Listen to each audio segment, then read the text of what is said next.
In its first appearance in over 3 seasons, the field ships off to the heart of Iowa in the mad hunt for the playoffs and championship contention. Where live, we welcome you to Season 5 of the 4-Wide Racing Cup Series and Race 17 from the virtual Iowa Speedway with our coverage on MaxSpeedTV.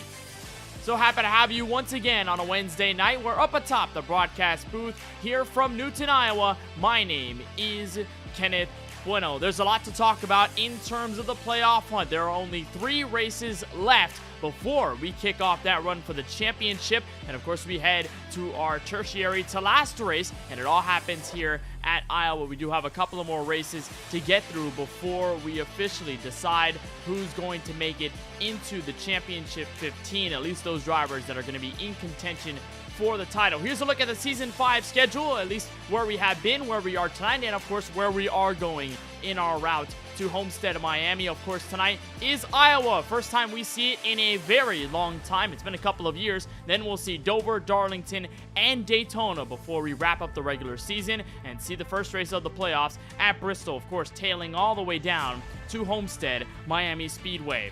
Each and every race of these regular season events in terms of running for the playoffs obviously going to be very important and going to get more important as each and every race goes by. And of course, the same can be said with the importance of last week's race at the Brickyard. Started with Colin Forrester and Joe Sanchez at the very front, but it would not take long. It would take only a couple of laps to see a brand new race leader shine at the front of the field. Joe Sanchez makes a move on the inside, snake trailing on the back straightaway, something that we saw a lot at Indianapolis on those long straightaways. Took a little while, but back to turn 1, Joe Sanchez was able to assume the race lead. Forrester gave way, and that 55 slotted up front the second time we saw a driver face the front of the field. First caution will come out rather early between rookie Timothy Cook and the 89 of CJ Munier. There's Cook getting loose in that short shoe between turns 3 and 4. CJ Munier getting into him, and then a lot of racing on the ensuing restart. Almost 3 wide. Lance Hill, Joe Sanchez, AJ Green fighting for that coveted second spot, and then it wouldn't take long before Lance Hill took a shot at the race leader, became another new face at the front,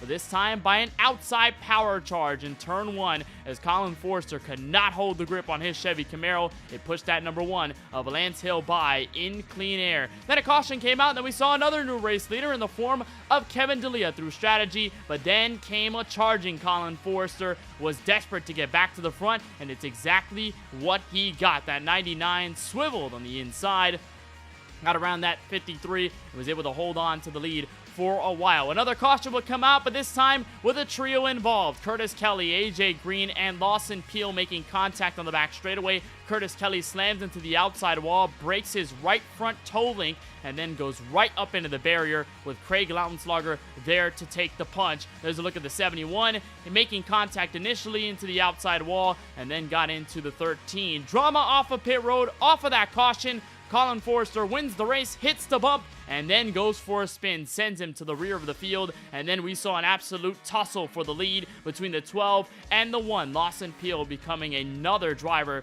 to face the front of the field. Caution will come out at around under 15 laps to go with Tyler Warner. Goes loose at the exit of turn 2, makes some slight contact with Christopher Bishop, goes around and parks it at the grass on the back straightaway. Then came the final restart, at least in terms of what we saw for the rest of it. The 55 of Sanchez led the field out front, but of course it wouldn't take long before we saw another driver make a pass for P1. This time, the 3 of Eric Schaefer, who had hung around the mid-pack all night long, took the lead in the crucial moments of the race and led everybody back to the yard of bricks for his first win of Season 5.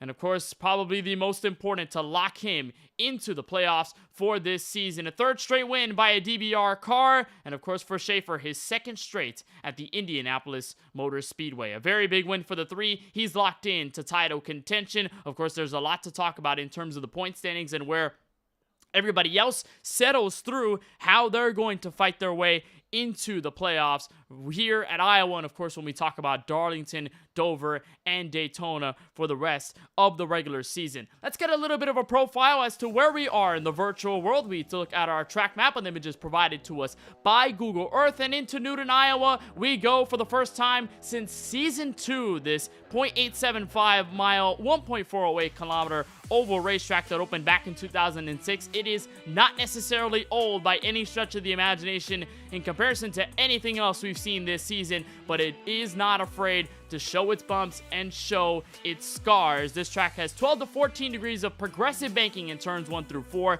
10 degrees on the front straightaway, 4 on that back straightaway, and it is a very interesting track, and for one, some drivers may call a multi-groove haven. You can run almost any line virtually here at Iowa Speedway on the sim, and we're going to see a lot of the field drivers try and take their hand at that outside wall, that middle, of course that very bottom, and it's going to be a lot of fun to see them take on that challenge.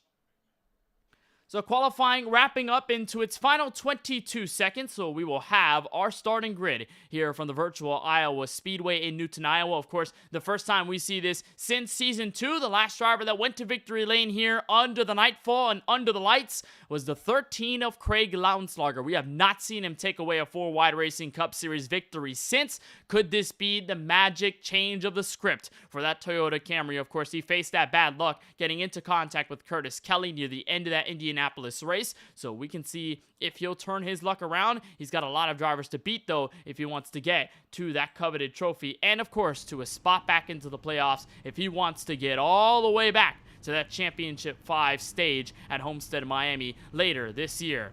The 13 and the rest of the field parked behind the iRacing official pace car, where it will be our time to take a look at your grid, see exactly where every single driver starts here from Newton, Iowa. The 99 of Colin Forrester puts in the fastest time in qualifying at a 23.556. And last week's winner, Eric Schaefer, alongside him in row number 1, the first two to see the green flag. AJ Green in the 48, great qualifying effort to put him third. Craig Launslarger, again, we talked about him as the defending winner of this Iowa race. It's been a long time, but of course, he can get back to victory lane here at this short track, and he starts fourth. Row number 3 will find Tony Kibbett in 5th, Adam Alishire in the 91 P6. Row number 4 will find 7th place Lance Hill, and 8th place Christopher Bishop in the 42. Curtis Kelly and Alex Schumacher make up the rest of the top 10. Good to see Alex Schumacher back in contention after being absent for a while. Kevin D'Elia in 11th, Tyler Murray on the outside in P12, before you find the two doubled up in row 7, the 54 of Brandon Banks, the 00 of Jesse Prees. CJ Munier, Jaden Porter, those locked up in row number 8, before you find the first two to not take a time in qualifying, the two DBR drivers in Lawson Peel and Joe Sanchez. Ronnie Roberts in 19th is the last driver in our field here from Iowa Speedway. Do want to correct myself, that 13 went to victory lane at Charlotte last season to put him inside the Championship 5, but it has been a while since we've seen that 13 shine at a short track, at least be up at front with a chance to win. And here in this case, of course, Iowa might just be that magic spell to put him into the playoffs here, as the field will hit the revs behind the iRacing official pace car. We should be set to get going in just a couple of moments. Let's take a look at the weather here from Newton, Iowa. It is a beautiful day in Sim2Go Racing, but it is rather hot on the track temperature side of things. 97 degrees Fahrenheit with a 70-degree air temp, winds to the southeast at 2 miles an hour, and it's, of course, clear skies over the sim, so we should see a beautiful day, and we are not expected to get into the sunset nor the nightfall. So this is the first time, I believe, in series history that we will race this track fully under the sunlight, and it will not be a race of grip getting more accessible as the lights turn on.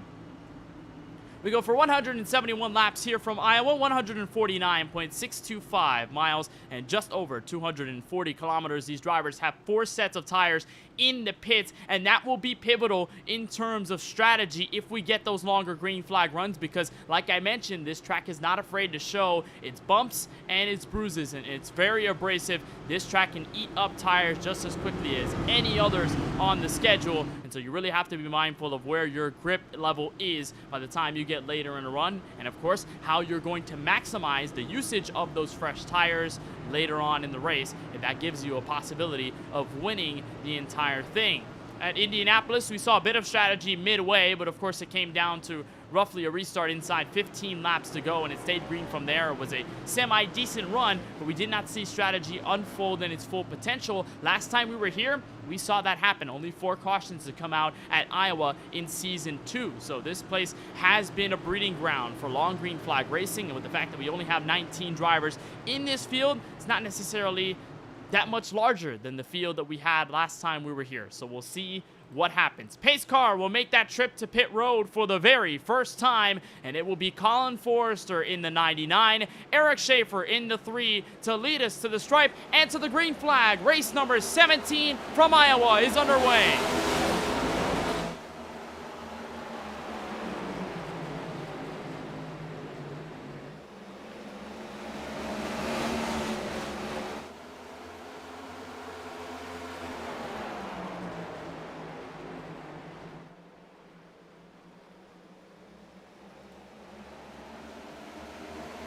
And already a fight for second. At the exit of turn 4, Colin Forrester leads them through lap number 1 as AJ Green, that pink and yellow Chevy Camaro, finds a way underneath Eric Schaefer, although that will not last that long. He'll tuck back in line, and it'll be the 13 of Craig Lauenslager with a possibility to attack. Some drivers already too wide, and some already exploring the grip levels in turns 3 and 4. You see a bit of side-by-side action and contact. Curtis Kelly near the outside wall, and he will save it. Caution will not come out, and it doesn't appear to be significant damage on the right side, maybe no tolling damage, but he is going to stay cooped up against the safer barrier, and he'll get off of it near the back straightaway.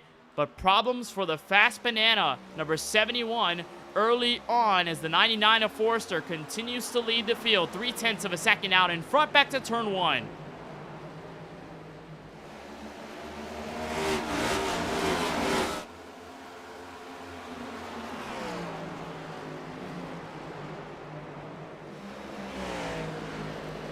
Now it appears everybody working to the inside lane. That 3 still trying to fend off that number 48 of AJ Green. So far, seems to be successful, but maybe not for that long. Here comes Green to the bottom of the racetrack to make it side by side for second, and quickly decisive. It will turn in the hands of Green. The 48 into P2 as of lap 5.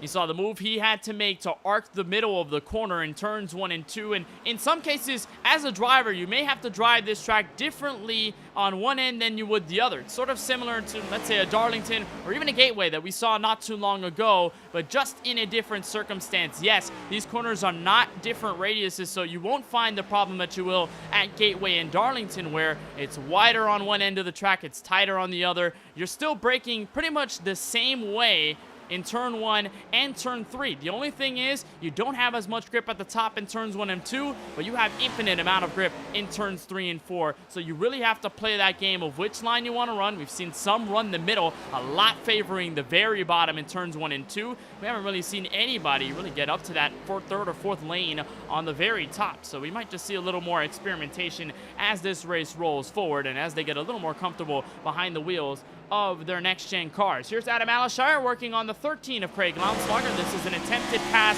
for P4. He's got a nudge on the outside.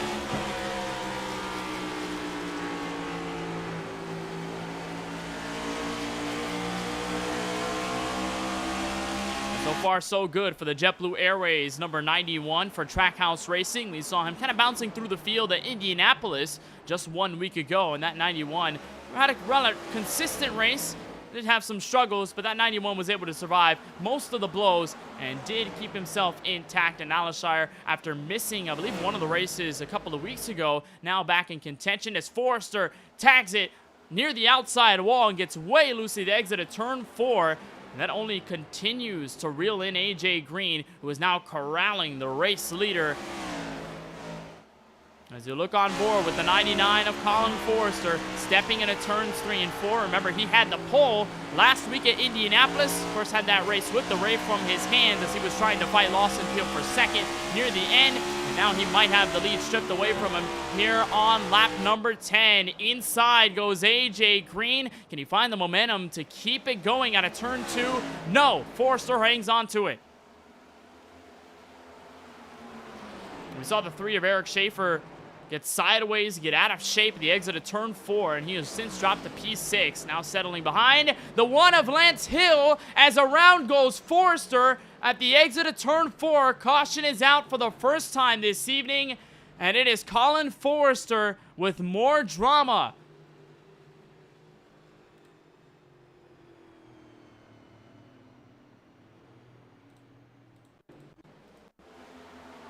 We saw him loose out of turn 4 not too long ago. We'll diagnose whether this was contact between your 2 leaders or whether this was just a case of Forrester losing it all on his own, and it looked like it was the former. Had that car loose before the 48 got into him, and it just officially sends that 99 for a spin. It's a rather harmless one, so it looks like Forrester will continue without any damage on his Camaro, but you'll see it here. Green putting on the pressure in turns 1 and 2.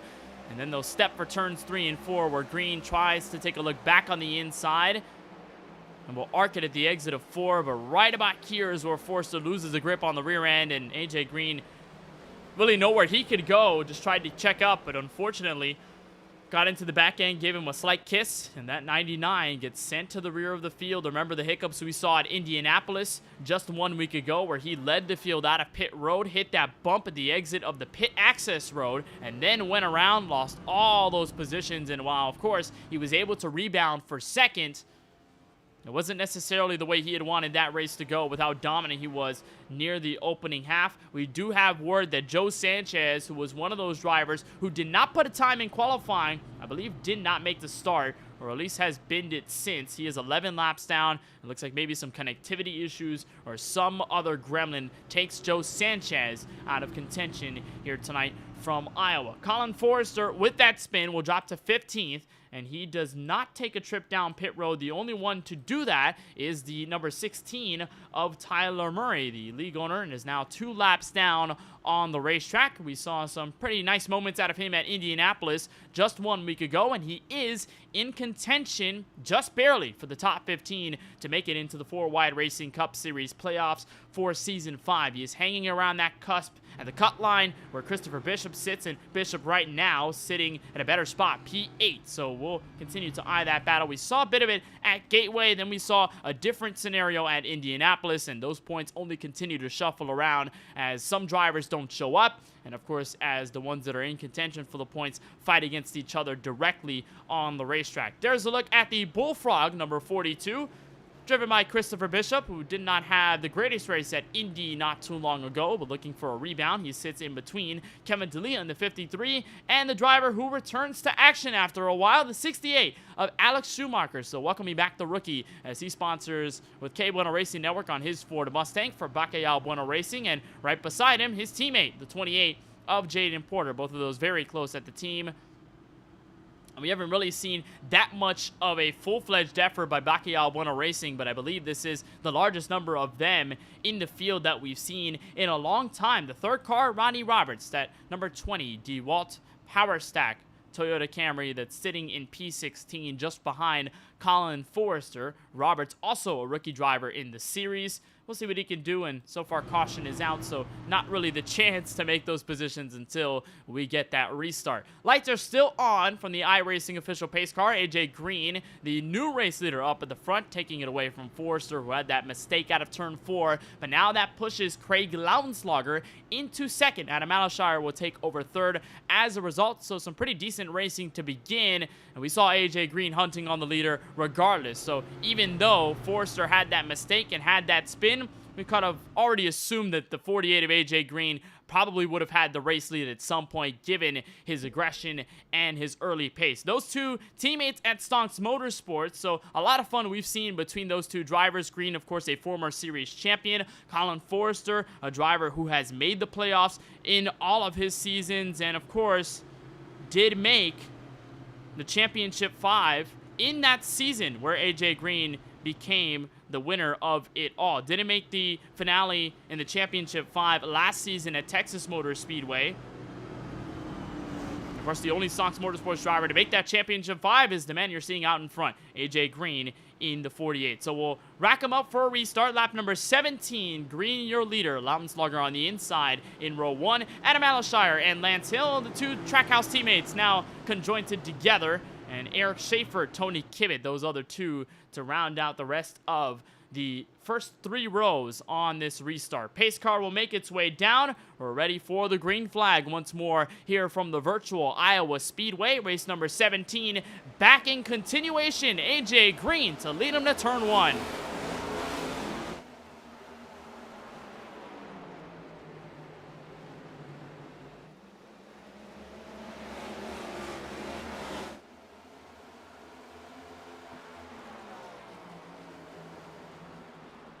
And side by side for third between the teammates. Lance Hill on the outside of Adam Alshire, both of them side by side. Hill gonna win that battle officially at the exit of turn 4, and then watch the full-on chaos around the mid-pack. 3 wide. In the middle goes Jaden Porter, and that was the 42 of Bishop on the top, the 12 of Lawson Peel on the bottom. They since settle back to 2 wide action, and Lawson Peel, if you remember, he did not take a time in qualifying. He has since jumped up to the top 9. Christopher Bishop takes a snag at the outside wall. He'll drop a ton of track position, but will keep his car straight and will remain under green flag action. And remember, Bishop in contention for the playoffs, and near that cut line where Tyler Murray sits. We'll see just how much this mistake might affect him. Up ahead the road, Rodney Roberts looking on the inside. That's Jesse Priest on the top. Both of them almost going side by side. But what's going to be 13th on the racetrack as Colin Forrester, not too far up the road, looks to make some ground of his own. This time on CJ Munier. Will back out before the entrance of turn 1. And I believe that should mostly settle it out between battles side by side. Never mind. Tony Kimmett, Jaden Porter going at it for 7th.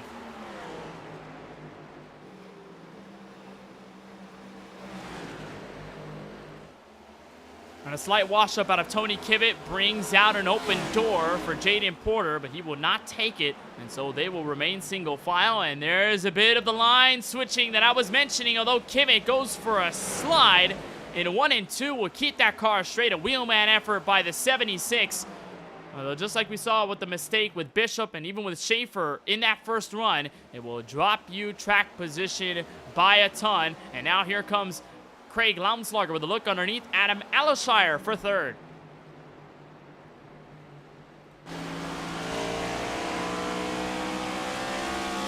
You're right on board with Adam Alshire, still looking at what's going to be 2nd place, and that's his teammate in Lance Hill, as Craig Laumslager on the inside of Eric Schaefer, who goes hard into the outside wall, and that will be the caution, the 2nd one we see tonight.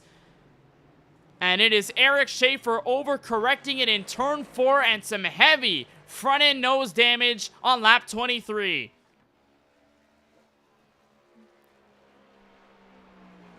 A dramatic incident in turn 4, and it was Eric Schaefer's own doing, just making a simple mistake. We'll see it out of turn 4. There's the battle between Alshire and Craig Laumslager. A huge send, by the way, by Schaefer. Takes so much advantage of that outside before his car steps out. And then as he tries to correct it, he immediately saw the outside wall head on, and there was nothing he could do.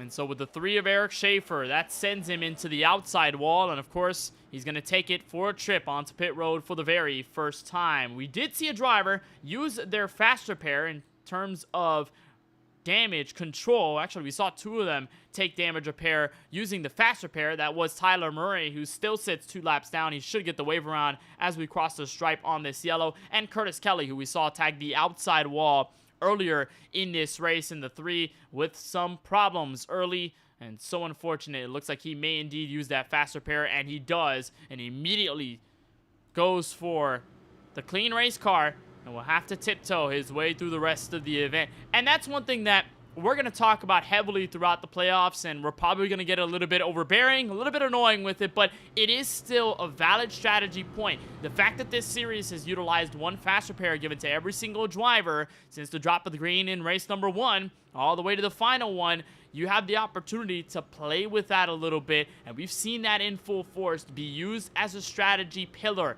to get to victory lane more often than not. And in the case of Eric Schaefer, we've talked also ad nauseum about using your fast repair early, not just going for damage control and spending that time in your pit box early and then using your fast repair later. For Schaefer, now that he's ticked off the fast repair, he cannot afford to get any more significant damage, or else he's going to spend that time on pit road. And with a track as short as Iowa at only 0.875 miles, you're probably looking at putting yourself a lap down or even more if you end up with that much damage on your race car. So we'll keep tabs with Eric Schaefer, but not only him, but with the 71 of Curtis Kelly and with the 16 of Tyler Murray, who have all used the fast repairs this evening. And of course, everybody else, pretty much no damage. So everyone all consistently going with the consensus call of not coming in for any damage repair. They've got clean race cars up until this point.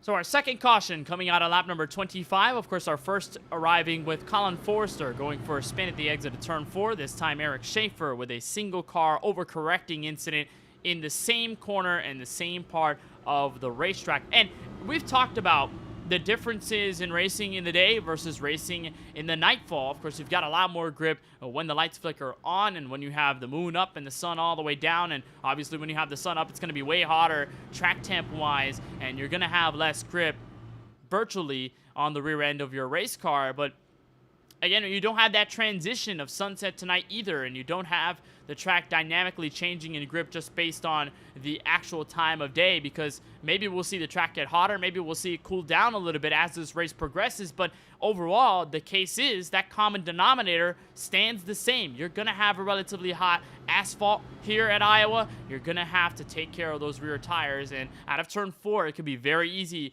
to have so much throttle input to the point where your car is stepping out and you have no chance either to save it or you just are going to end up into the wall with another driver involved. Fortunately, we have only seen one car incidents for our 2 yellows so far this evening. Hopefully it remains that case, and hopefully we don't see any more yellows at all. Would hate to see drivers in trouble. We do have word from Eric Schaefer, did give us a nice toss that Joe Sanchez is sick, so that's why he did not run the rest of this race, and that's why he decided to register, wanted the points, but of course did not want to stay in the race and did not feel physically well enough. So we send our best wishes to Joe Sanchez and also our best wishes to Austin Reedy, not here at Iowa Speedway, but hopefully we'll see him next week when we take over the Monster Mile in Dover, Delaware.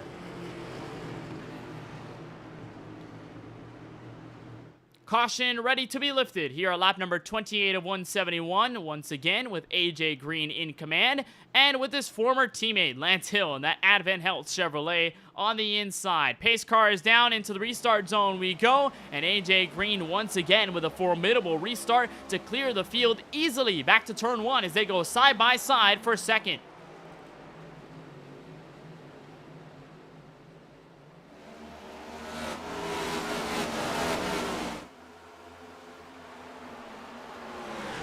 And Lance Hill going to hold on to that spot. His teammate to follow. Adam Alashire on the inside as Lounsluger holds up the top, maintaining his own, and will go for a crossover for second.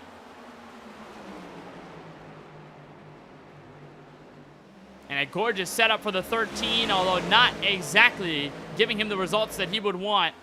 Wanted to clear that 1 at the exit of turn 2 and could not do it. He's going to hug that yellow line on the inside of turns 3 and 4. And now they're starting to fan out all over this Iowa Speedway. 3 wide for position. That's 5th. Lawson Peel on the inside. 2 for 1 into turn 1.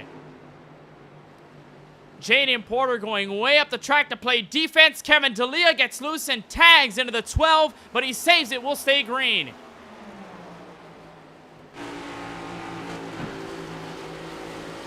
On board with Lawson Peel, nice shot at the battle for P3 on stake between Alashire and Craig Lounsluger, and Jaden Porter, who maneuvered that third line in 1 and 2 as there were 3 wide, holds on to it, and he stays in contention for 5th. Lawson Peel not able to overcome the obstacles as there is Colin Forster looking on the inside of Kevin D'Elia. That tussle decisive for 8th.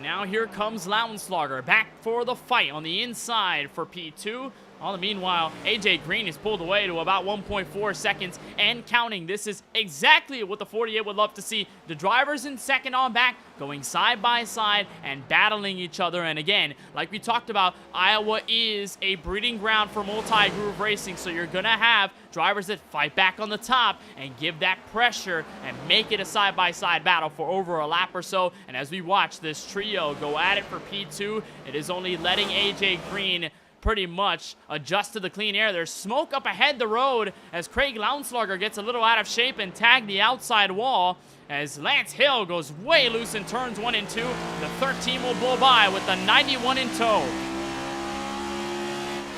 Got to be very careful again, like we talked about, entering these corners and trying to put in as much throttle as possible. We've seen in 2 different areas of the racetrack, middle turns 1 and 2, exit turns 3 and 4, where drivers are significantly getting loose on the racetrack, and that's where we've seen a lot of the wheelman efforts come out. Most notably out of that one, we saw his wheel completely pivoted to the right, and he was able to save it. That pushes Hill, though, back to P5, and possibly in the clutches of pole sitter Colin Forrester, who has since overcome this huge group that's fighting for 7th between Kevin D'Elia, Brandon Banks, Alex Schumacher. How about Curtis Kelly? Of course, we saw him drop track position early on with a tag on the outside wall. On the front straightaway, he's back in it for the top 10. Caution flag will come out. It's Eric Schaefer, same place again on lap 36.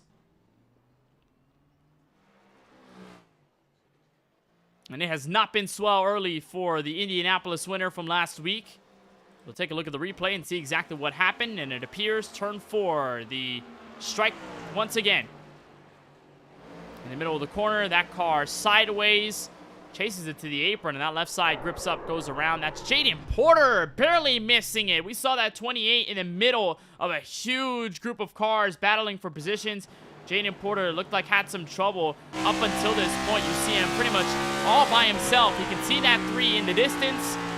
You'll watch that Chevrolet, that Reaper Speed Lab car go around. Porter tries to lock it down and does barely, and somehow gets away from the madness.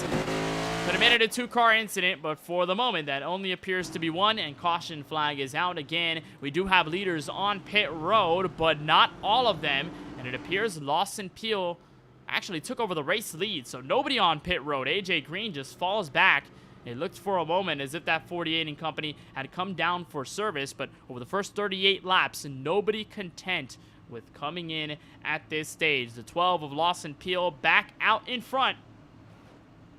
And we saw him lead some laps at Indianapolis last week, of course, still with a possibility at winning at Indianapolis, being his first win at that 2.5-mile rectangle, but unfortunately got caught up in that second-place fight with Colin Forrester, wasted his equipment, and then thus just pretty much took him out of the fight and let his Drinkin' Bros Racing teammate pull away. However, this 12 obviously secured into the playoffs for this year. Your defending series champion comes into this race with 5 wins on the calendar year, his most recent coming at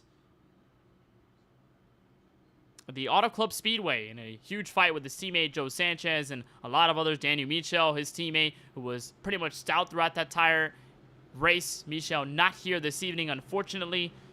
And then Gateway had a possibility at the win, finished second, and then came away with a top 3 for the 3rd time in a row at the Indianapolis Motor Speedway, and again back in control here from Iowa. And AJ Green coming off of an 8th place finish at the Brickyard 1 week ago, so a solid outing for the Beef Machine, although we didn't really see that many flashing efforts up until midway. We saw him in a fight with the 12 for a while, and then made contact with Curtis Kelly. They both escaped the contact, but near the end of the race, Green not able to make that much ground and just ended up settling for 8th after starting in 12th. So it was a decent points day, and AJ Green, one of those drivers that can kind of pop up out of nowhere in some cases, but he's usually fast wherever we go. He was a winner at New Hampshire not too long ago in race number 11. That's his golden ticket to the playoffs for Stonks Motorsports. Of course, his teammate Colin Forrester with wins of his own at 3. And they continue their winning way as the Season 3 champion. He is a title holder for a reason. And Green has been aggressive here at the start of this Iowa race. And it seems like it is working out in his favor. We'll see if he can strike back against that 12 of Lawson Peel once we get the restart, which should come in at least about a lap or so. Those lights are still on behalf of the iRacing official pace car. Well, let's take a look back in the rearview mirror one more time at what happened at Indianapolis. And boy, was it a stunning race. We had an amazing fight to the finish last season at this very track. And we had still an amazing race and a spectacle. It all started with Colin Forrester and Joe Sanchez manning the front. And then the 55 would pretty much take over the race lead at around lap 2. Took them a while to do so underneath that 99. But then back to turn 1. Then the confirmed call came. And that 55 slid in front of the 99. Took over the lead, and from then, it was history for Sanchez in that opening run. Caution would come out soon after. Rookie Timothy Cook in contact with CJ Munier in that short shoot between turns 3 and 4. And Cook would not have a great race and just got a bit of the damage there on that incident. Almost 3 wide for second in turn 1. AJ Green, we see that beep machine in the background. We know where he was in all of this. And then Lance Hill for Trackhouse Racing did not take long to get to Colin Forrester for that race lead. We saw some fantastic racing up at the front, even on the mid-pack, despite the fact that it was relatively hard to pass. Hill maintaining the race lead for a little while, and then of course caution would come out, bringing D'Elia up at the front by strategy. Colin Forrester would come back for the taking on the back straightaway, entering turn 3. And then we'll have a long green flag run up until this point. We will have some other cautions before we concluded that Indianapolis race. There's another look at the pass for the lead in turn 3. This was the caution we're talking about with Curtis Kelly, AJ Green, and Lawson Peel. That 48 and the 12 narrowly escaped catastrophe. Curtis Kelly getting into the outside wall. And then the rest was history that propelled Eric Schaefer to his first win of Season 5. Pace cars down, green flag back in the air. It's a sluggish start for AJ Green, a better one for the 12 of Peel back to turn 1 on lap 41.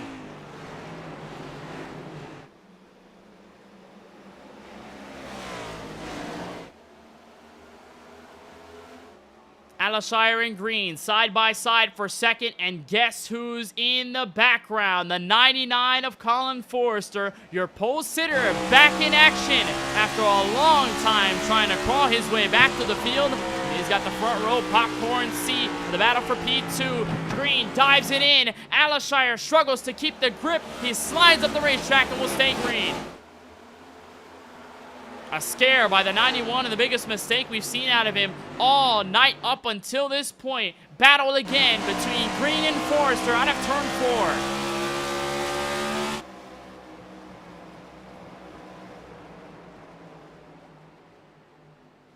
4. Mistakes seem to be the biggest difference maker, as Lance Hill has plummeted to 11th.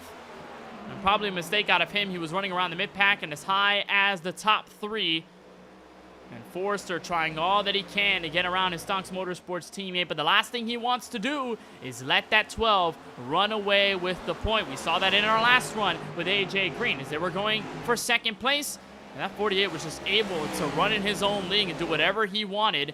As the 13 gets a mistake out of turn 2, that pushes Brandon Banks into the top 5 for the first time all night long. Nice outing so far by the DBR number 54, who has made the championship 5 for so many seasons on end, but still missing that illustrious championship he has been looking for. He's locked into the playoffs as well via that win at Talladega Superspeedway, which, much like Eric Schaefer's at Indianapolis, was a defending win, as Colin Forrester finally breaks free of the 48, finds his way to second, and it's really the first time we see that third and fourth lane be utilized in 3 and 4. We saw a bit of it and a hint of it by Jaden Porter and company, as AJ Green has a problem in turn 4, and I believe he was around.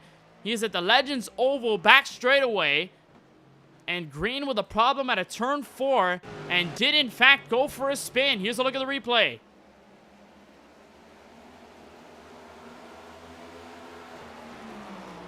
Loses the spot to Forrester, dives it deep in the middle of the corner, and gets that seam on the inside of the racetrack before officially going around and locks it up. Does a great job of staying out of trouble and, of course, keeping it out of that inside pit wall. But the biggest mistake we see out of that 48, caution does not wave. As a result, we stay green at lap number 48 of 171. The 12 of Peel out ahead by 0.7 of a second. Colin Forrester in P2. Caution is out, and I believe it's AJ Green again. Yes, this time officially bringing out the yellow at lap 49.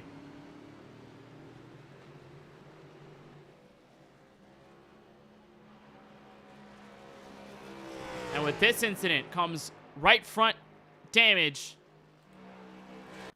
As we'll find out what happened.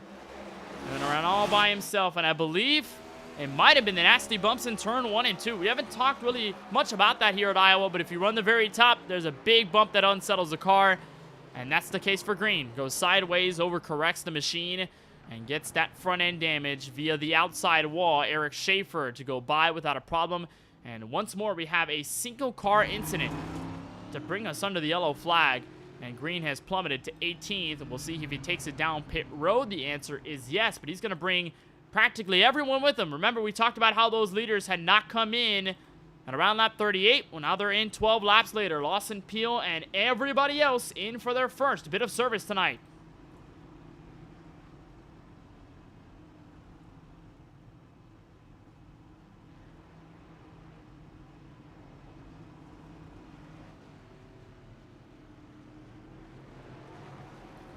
Lawson Peel up and away. Colin Forrester hopping off the jacks. Battle for the lead. And the 12 will have it after our first yellow flag pit stops by a majority of the people in the field. Looks like Tyler Murray in the 16, who pitted around 11 laps ago, will decide to stay out. He'll hold on to P1 when we get this next restart. Colin Forrester actually wins the race for the proverbial race lead out of pit road. And with that, we'll take a short break, but you won't miss a thing. We continue our coverage of the 4-Wide Racing Cup Series from Newton, Iowa.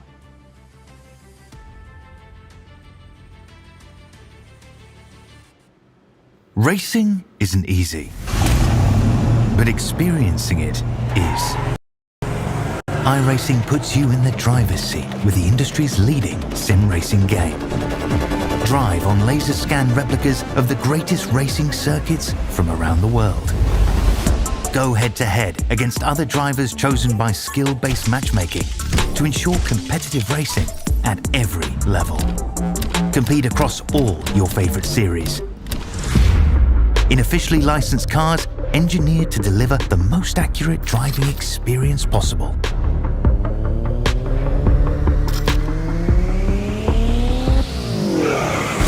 Join a race or host your own with players from across the globe. Race against the computer or in a league with friends. Feel the thrill behind the wheel. Visit iRacing.com.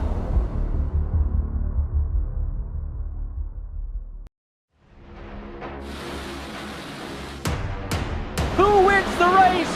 Kerwin! It is Femi Olat, the sophomore! Tipsy the header, you catch me in something you'll never do. I turn around and I love you. No motivation is needed. Look, I put myself on the pedestal. This is incredible. This how it feels at the top. Got no incentive to stop. In the chase, in the beat, and it's right back to sleep. And I use the technique that it give me energy. Go to work and I'm on the air. Part of the team is about the air. In the beat, and it's right back to sleep. And I use the technique that it got me here. I give it all that I got.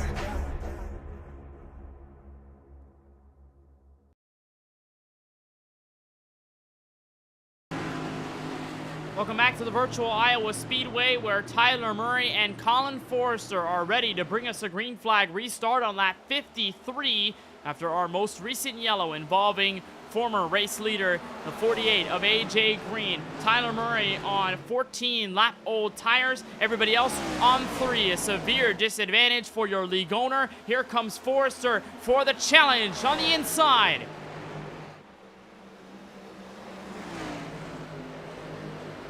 And of course, this track born in 2006, but its abrasiveness definitely gives you an advantage if you've got fresh tires versus everybody else on worn rubber. Murray gives way and now into second for the first time tonight. The 54, Brennan Banks on the back straightaway.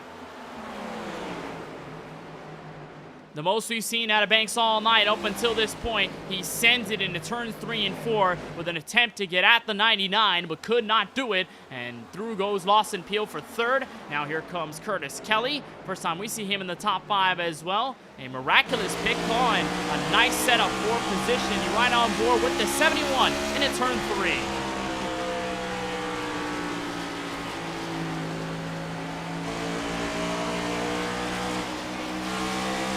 Curtis Curtis Kelly with the harsh crash at Indianapolis last week, where he ripped off his right front toe link, making contact with Pio and AJ Green, trying to side draft.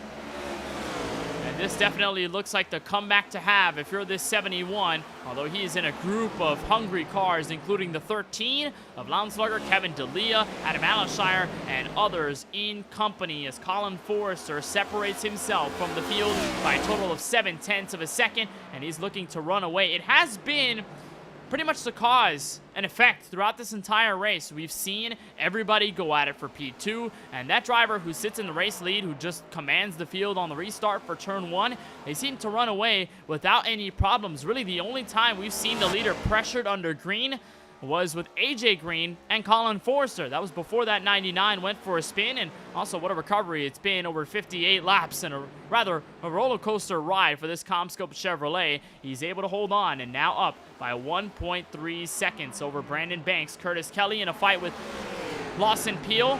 Now Brandon Banks make that 3 and almost 4 cars as they try and go at it for some of the last spots in the podium, and they have reeled in everybody in this group. The 13, the 53, the 91. Kevin D'Elia sending it in turns 1 and 2. Had to get out of the way to avoid contact with the American Airlines Toyota Camry, and they are still door-to-door for third entering turn 3.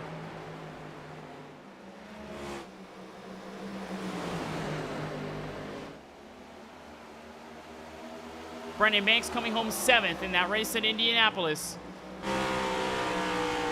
It's been a rather consistent season after winning his first race of the campaign at Talladega. And since not found victory lane, this 54 has been there. And sometimes there is good enough if you want a chance at a checkered flag, although he is still far away from that point at around 1.9 seconds and counting, because this group has not let up whatsoever. This is the group we're looking at in terms of the battle for second. Here's Kevin D'Elia finding a way on the inside, make it 3 wide on the back straightaway.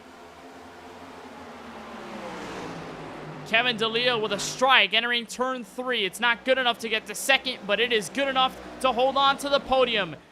And Jaden Porter finds his way into this mix. The Ally Chevrolet sitting in P6 right now.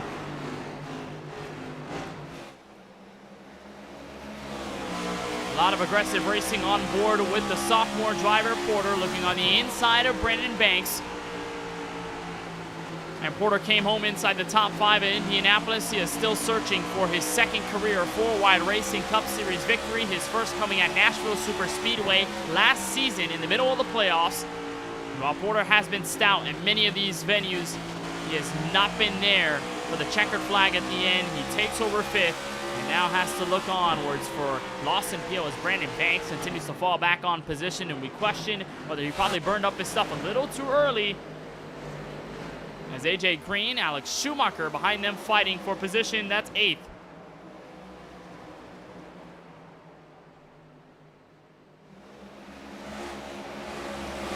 There's a lot of aggression in the front of the pack, and is somehow settled with the Chevrolet Camaro of Curtis Kelly at the front. He has since chopped off a little bit of that lead that Forrester has put on the field. It's now 1.5 seconds. It was almost 2 seconds about 2 laps ago. And as they cross the line, almost mirror image laps, identical at 24.54s. For the both of them, the fastest out of the top 3, that 3rd place car, Kevin D'Elia at a 24.3. Maybe you wonder if Colin Forrester is saving his stuff right now, and whether he's waiting for the run to really unfold in its full potential for him to keep the grip up. But the caution flag comes out. We'll find out who it might have been as the field maintains control. The caution flag will wave, and it appears to be CJ Munier that finds trouble, and indeed it is. The driver of the 89 catches the apron in the corner, and Tyler Murray goes for a hard hit, and the toe link completely rips off of that 16. So it was a synchronized accident. The 3rd time we see a car overcorrect here from Iowa. The 1st was Eric Schaefer, the 2nd AJ Green, the 3rd the 16 on the outside of turns 1 and 2. Well, that's a slight overcorrection, but indeed it does cause catastrophic circumstances. And then there's that 89 who goes for a harmless half spin For the 16, though, this is a huge dagger. And remember, he had used his fast repair earlier on in tonight's race where he fell 2 laps down. His car needing desperate repairs, and he's going to have to spend all that time. He will not be there for 2.3 seconds and get a clean race car. He is going to have to face the issue, and that goes back to the point that we made earlier tonight, tracking the drivers that use their fast repairs early. Remember Eric Schaefer being one of those contenders, Tyler Murray being the second, the third being the man you're seeing in P2 right now in Curtis Kelly, while the 71 and the 3 have had better luck maintaining a clean race car throughout this run. But the 16, it has not been that lucky, and that simple mistake puts him on a pit road. And indeed, as the pace car comes around, we should expect that 16 of Murray to go officially 1 lap behind the leaders.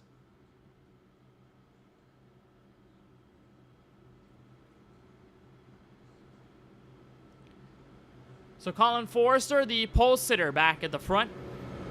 It's a second straight pole, and looking for his first win since Coda in race number 13, where he was able to hold off the 12 of Lawson Peel in a battle of the Titans in Austin, Texas.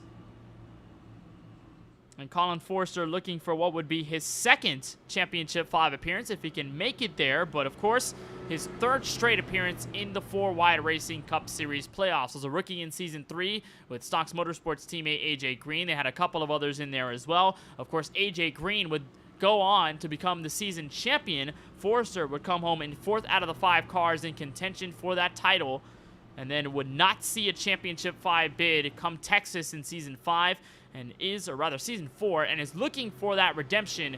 And Forrester this season has been a complete stark contrast from what we saw just a couple of months prior. Remember, when we saw this 99 last in action in Season 4, it took him 13 races to find a win. 13! That came at Chicagoland. This season, it's only taken him 1. That was Daytona to begin the year. And it wouldn't take him long before Las Vegas went his way. And it wouldn't take him long before Coda found a way into his palm, and is the 2nd highest driver in the playoffs with the 2nd most wins behind, of course, that car that sits right behind him, that SpaceX Chevrolet of Lawson Peel. We will nicely set him up for lap 70 of 171. Still a long way to go here from Newton, Iowa. We've had some intermittent cautions. Curtis Kelly on the inside of that first row, with Colin Forrester leading the way. Kevin D'Elia and Lawson Peel, those two in the 2nd row. Jaden Porter, who had a fantastic run to 5th in that last outing with the 91 of Adam Alashire on the top side. Pace cars down, ready for the green flag at lap 70. And again, it is all that 99 in control. We have seen the leader unfazed whenever they take these restarts, and it appears to go the same way for the Freeway Insurance CommScope Chevrolet. Green flag back in the air as they go back for 2nd, the 12 and the 71.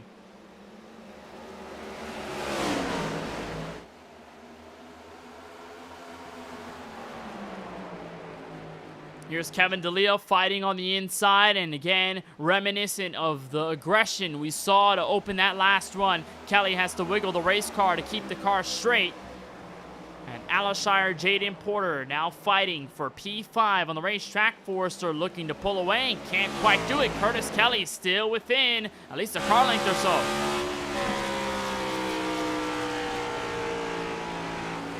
And Forrester, one of those drivers who has been loyal to that 3rd lane in 3 and 4, and ever since he found comfort in that style of racing, he has not looked back, and it has really worked in his favor. And again, here in Iowa, you can use those outer lanes without burning up your tires as much as you would at a lot of the other tracks on the schedule. We look at Las Vegas, where if you go all the way to the top, sure, it could work for a while, but you're going to end up burning your Goodyear Eagles. Homestead, Miami, if you're a little too aggressive, you could find yourself in the same predicament. Then goes the same for Kansas. But here in Iowa, it's a little less punishing. And as you watch everybody take their own chance at each and every lane, you'll find out just how aggressive they can be without having to destroy their stuff as an effect. Here's AJ Green looking inside the top 5 for the first time since that spin. It's been a nice recovery as Kevin D'Elia chases it down the track and almost made it. Another caution to witness. That 53 does save it, but he'll plummet to 8th into turn 1. And it's scary as the inside car to see a car on the top side go closer and closer by the second. But somehow D'Elia keeps that car righted. We will avoid a caution at lap 74. Single file train from third on back. Lawson Peel leading Adam Alashire, and that 48 back to turn 1.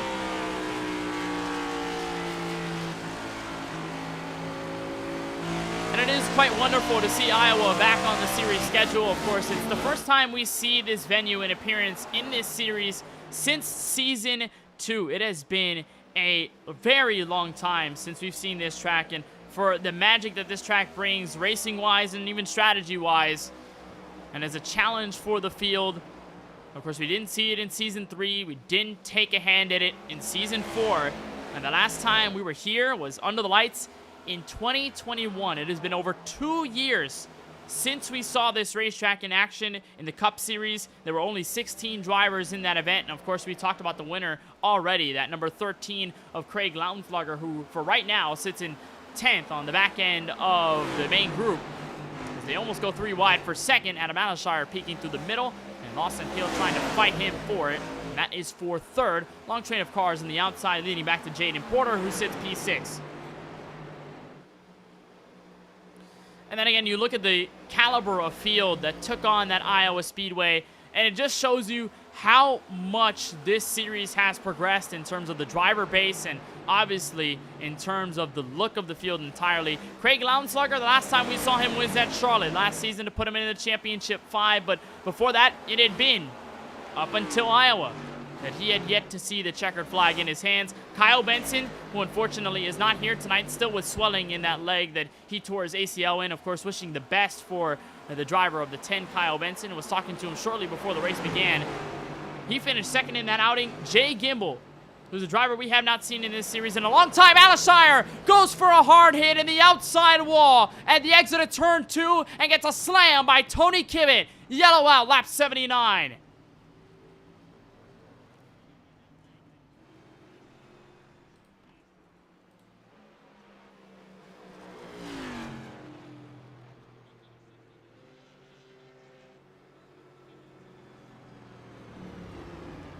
And the 91 goes for the hardest hit we've seen up until this point. Lap 80.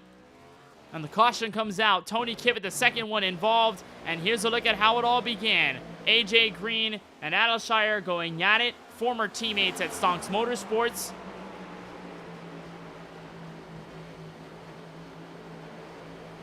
And some slight contact.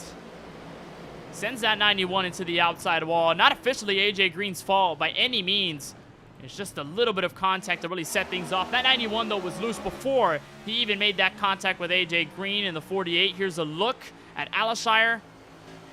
And right about here, this car steps out, and he's trying to catch it. Then the contact happens. He overcorrects.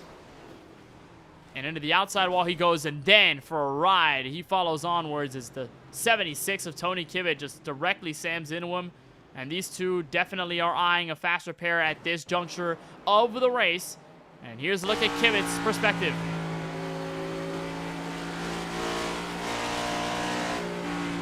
Trying to decide where Alashire goes. Does not guess correctly. His car goes into the wall. And he tows it as a result. And that number 76 now 2 laps down and counting. And that is a tough break for both him and for the driver of the 91, who does get his fast repair, so he seems to be okay. He will officially prevent himself from being put a lap down, although he will drop to 14th on the racetrack. But still, tough to bear if you're that 91 or the 76. We're having decent races and clean ones, as a matter of fact, up until this point. And our caution comes out for yet again another overcorrecting problem here on lap 79. Lap 82 in the books, and we're roughly halfway through this race. Telemetry tells us we go around 36.5 minutes if we stay green, although that has not been the case. We have gone a multitude of runs, maybe over 10 laps, maybe over 12, but a caution will come out soon thereafter with a single or double car incident. And that has been the story, the tale of the tape we've seen from Newton under this track temp, under the sun, and under clear skies. Here's an update on the track temperature. It has severely decreased. It was once 97 before we dropped the green. It's now reduced to 89, and overall air temperature sits at 69 degrees. The only things that are unchanged the wind, speed, and direction, and of course the clear skies we're seeing over Iowa. And I would definitely wish for these clear skies here in Miami. It has been absolutely atrocious weather here in South Florida. It has been pouring every single day. I would hope for some of those clear skies, and I think we're anticipating some of that over the weekend. But I will, of course, turn myself back to that history lesson I was giving on the last time we were here, just to give you a scope of the type of drivers we saw, and of course, the fact that it has been absolutely 2 years since this track has made an appearance. Jay Gimbel, we haven't seen in a long time, unfortunately. A great driver in Gimbel. Then Nicholas Vizzuti, who has been a partaker of this season, but we haven't seen him also. And we're not seeing him tonight either, not in contention and not in registration for tonight's race. Tyler Werner in the 33 was also at Indianapolis last week, but not here tonight in Iowa. He finished inside the top 5 after starting 12th. And then you'll hear a lot of familiar names. Of course, Austin Reedy, the driver of the 96, who's also not here this evening. Tyler Murray, who is still recovering from the damage sustained in that crash. He is 3 laps down. There's a look at his Chevrolet Camaro as he tails it behind Kevin D'Elia into 53. Then goes CJ Munier in the 89, who's also here tonight. And then Ryan Steenbachers, a former winner at Auto Club Speedway a couple of seasons back. We have not seen that name in a long time, unfortunately. Roman Long, either. We haven't seen him much. Christopher Bishop in the 42. He's been still here since season 5, trucking along. And then Chuck Munier, Pete Bruni, Robert King, Brandon Gillis, and Robert Ballard Jr. That's the list of the 16 drivers that showed up and raced in Iowa last time we were here. And you can tell just how much of a difference a couple of years makes, where there's still a bulk of drivers in this field that are still contending each and every week, and we tip our hats to them, but there's a lot of names that we have not seen in a long time, and hopefully we wish for their return at some point. But that's just a little history lesson. Last time we were here at Iowa, and drivers could make new history of their own. 2 drivers who have seen victory lane multiple times this season will grace the front row. Colin Forrester and Lawson Peel outside, inside. Row number 1, AJ Green, Jaden Porter, those 2 behind them in the second row. As the pace car makes its way for pit road, lap 85 will commence here from Iowa. And once more, solid start out of Forrester as we get the green flag.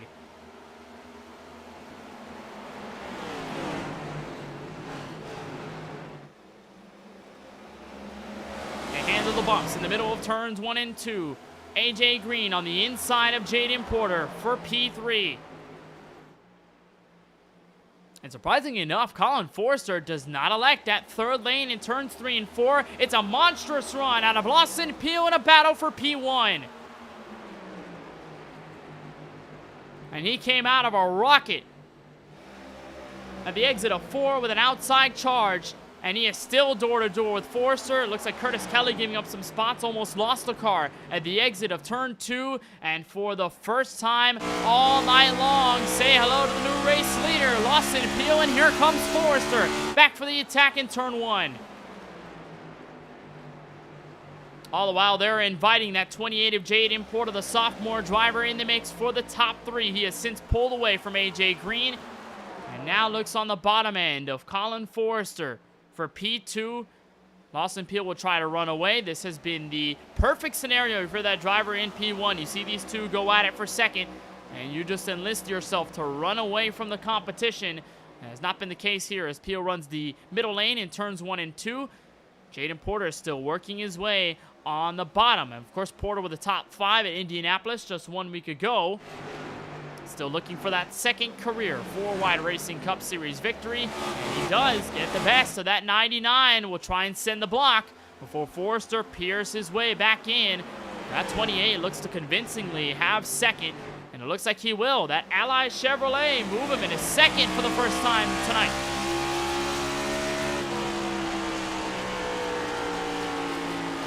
Look on board with Porter, trying to eye in on your leader, and makes a mistake, hopping on the throttle in turns 3 and 4, and that's just how much of a gap he gets to Peel. With that mistake, it pushes Colin Forrester back to the inside for second. They'll try their hand at it once more. Battle for 7th behind them, side by side between Alex Schumacher and the 13 of Craig Lounslugger on the inside.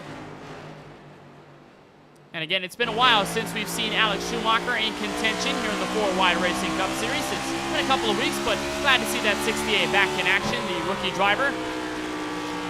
Schaefer, Bakayal Bueno Racing, one of 3 representatives of that team in tonight's event. That second, of course, being the driver in P2, Jaden Porter, and then Ronnie Roberts, who has currently been hanging around just outside of the top 10 in 13th. Also a battle around 10th or so. Did see Jesse Priest and Eric Schaefer go at it for a while. It appears they have since calmed that down, but looks like battle for second also has simmered for the moment at the cross of lap 92. Jaden Porter getting the best of Colin Forrester, leading a 3-car train that ends with Lance Hill in the number 1. Of course, all 3 of these drivers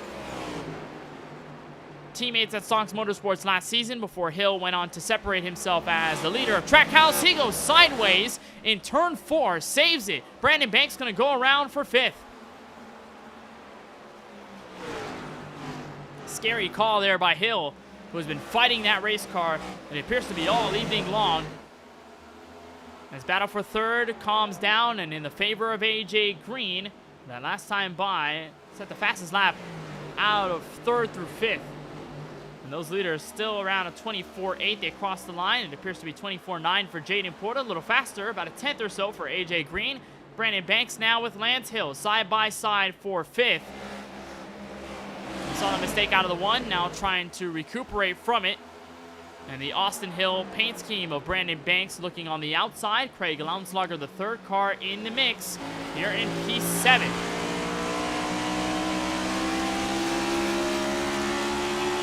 Talk about the strengths, and a lot of these drivers did not see Iowa at all.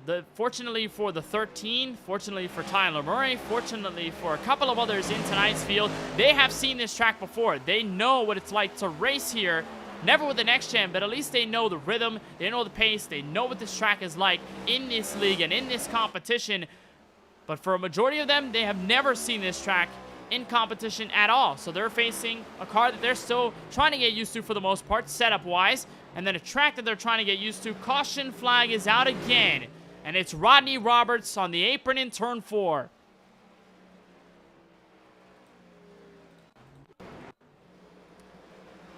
First bit of incident for the 20. And just look at what happened in turns 3 and 4. And just got loose, caught the seam on the outside, and just chased it down, and the track catches the apron and then goes for a half spin, similar to what we saw with Eric Schaefer and AJ Green earlier tonight.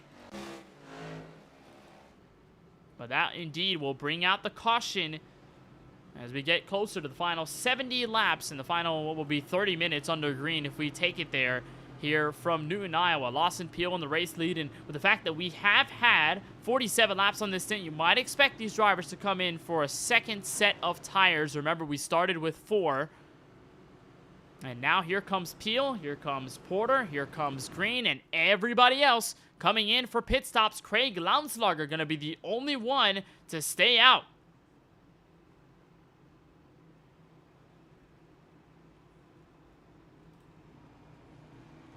So obviously, consensus rather will be 4 fresh tires and some fuel. There's Peel on for his stop, and everybody else following suit. This should sets up for a restart at around lap 100.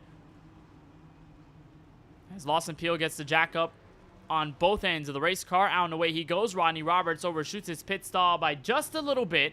And for the race out of the pit lane, it will be decisively the 12 of Lawson Peel, nobody else, with a different call. Though AJ Green does get a faster stop at a 14 flat. That'll get him to second out of pit road, but it is all Craig Lounslager risking strategy to stay out on old Goodyear Eagles. Ready for a restart in just a couple of laps, but don't go anywhere. We've got more of the 4-wide Racing Cup Series from Iowa Speedway on MaxSpeedTV.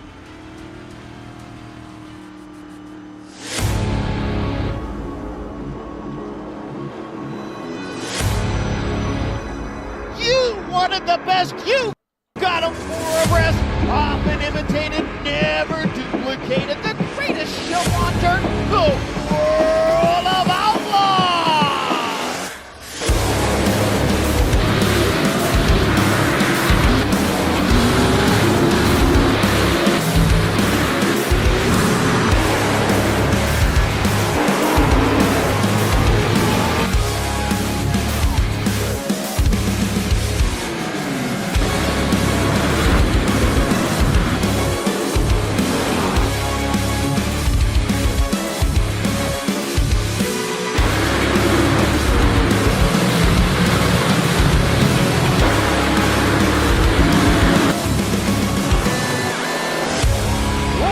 Outlaws Dirt Racing will be available September 27th. Pre-order your copy today.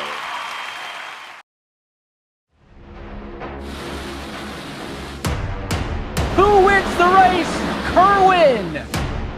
It is Demi Olot, the sophomore! 10 feet ahead of you, catch me is something you'll never do. I turn around and I love you. No motivation is needed. Look, I put myself on the pedestal. This is incredible. This how it feels at the top. Got no incentive to stop. And the train is moving the beat and it's right back to sleeping. I use the technique that it gave me.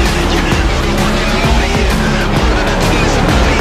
Was having a beat and it's right back to sleeping. I use the technique that it got me here. I give it all that I got.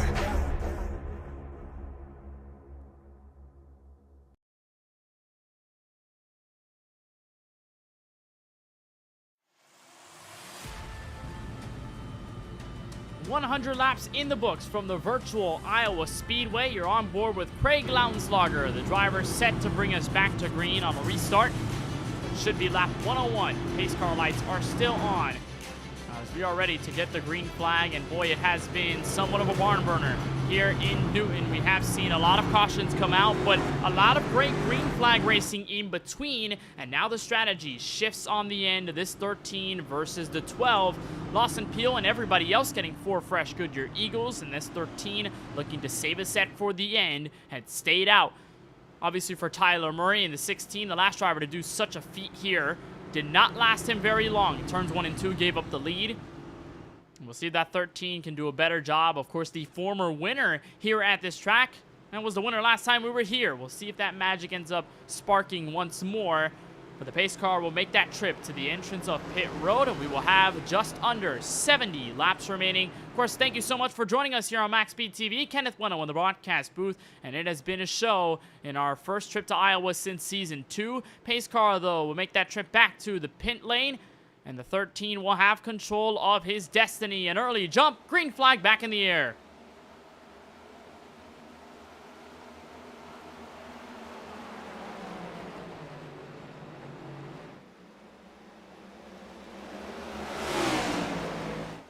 And here comes Forrester on the outside with no hesitation to the lead in turn 3.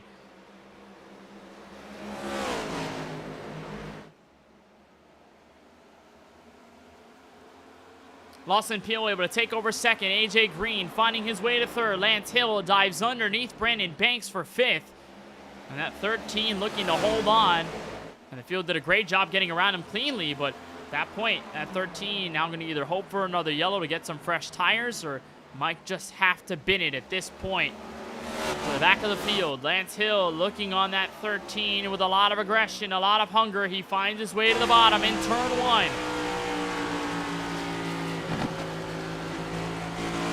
And now look at the battle for second. Lawson Peel under fire by AJ Green. It appeared to be side by side for a moment. That since calms down, and all of them still chasing that 99, who was pulled away to around 0.2 of a second. And that beef car still tuning himself up, looking at the outside of Peel, and grabs it. 48, an opportunity at taking the race lead, and finally gets second out of the way. And Peel ducking. We're surprised we didn't see that great of a restart out of Peel. And nevertheless, a move to get around Lautenslager first. We saw that 99 be the most aggressive, had that outside lane, had the advantage. And for now, the Daniel Suarez-inspired car stays out in front with the 48 chasing Stonks Motorsports, occupying the first 2 spots on the racetrack. There's a driver who formerly occupied second in this race, Jaden Porter in the 28, now looking to the inside for P6 on DBR's Brandon Banks, as Craig Lautenslager has dropped to 9th. There goes Alex Schumacher. There goes another driver in the mix. That's Jesse Priest, who we haven't really talked about all night long. And then Eric Schaefer in the 3, looking on the bottom as well.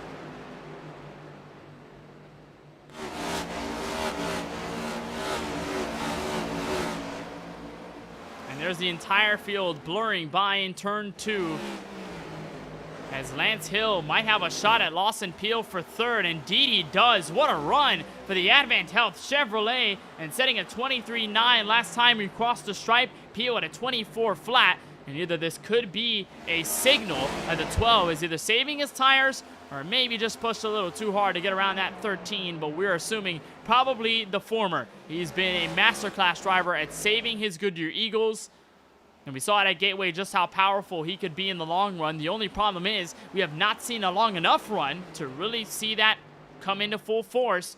And once again, we see a rematch from earlier tonight. Remember, Colin Forrester had the race lead to start. AJ Green aggressive to the jump. And before Forrester had gone for a spin at the exit of turn 4 right about here, AJ Green was hot on his heels. And that pink and yellow beef car looking for some action for P1 on board.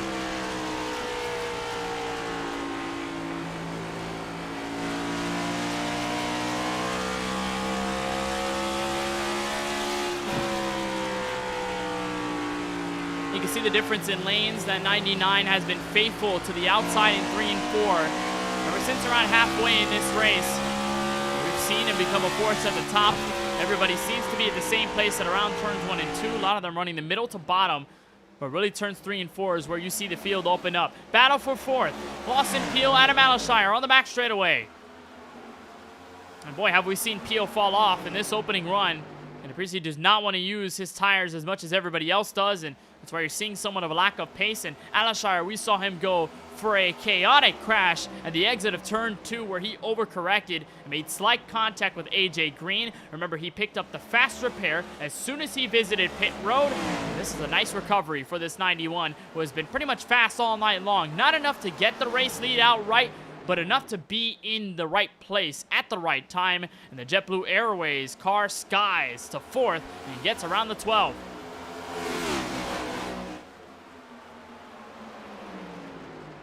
Now looking at the entrance of the top 3 and his teammate Lance Hill. We've seen these two tussle at it before. It takes 2 to tango here at Iowa.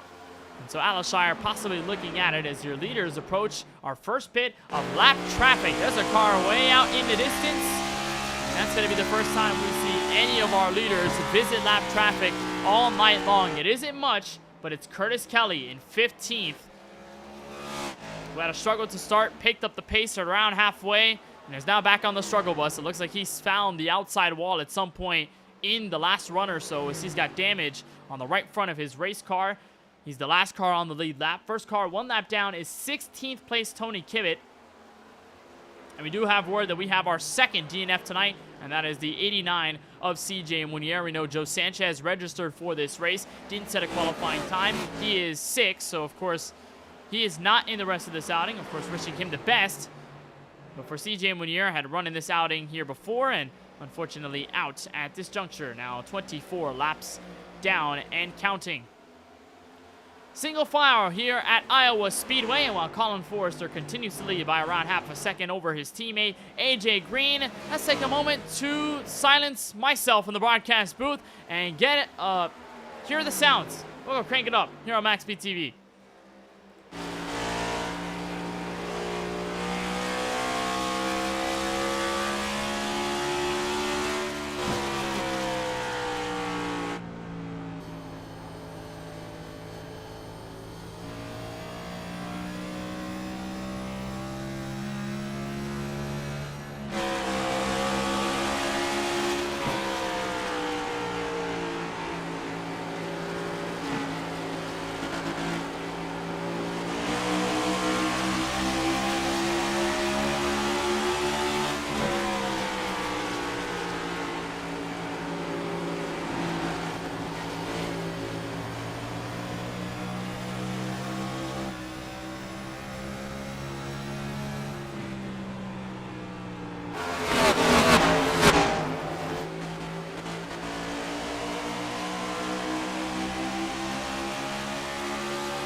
Car sideways at the exit of turn 2. That's Lance Hill in trouble, but caution will not waive with around 50 laps to go. And you saw that off the view on the back straightaway. It's like Lance Hill a little too eager on the throttle, and more looseness out of the one, and he almost finds himself into the wall for good, but he keeps it away from harm's way. And Lance Hill's race has officially gone sour as AJ Green has cooped up at least a couple of tenths of a second. He's now 4/10 of a second within your race leader. Forster will cross the line for lap number 123 of 171.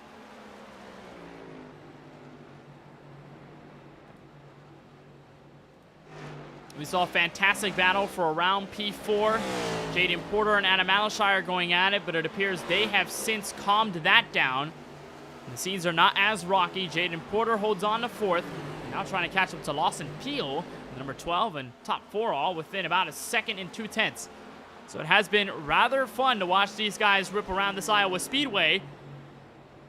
And all of them have been rather fast. And the fastest one, make it the 28. 25 flat. Your leaders set 25.3s, first and second. Lawson Peel closest at a 25.1.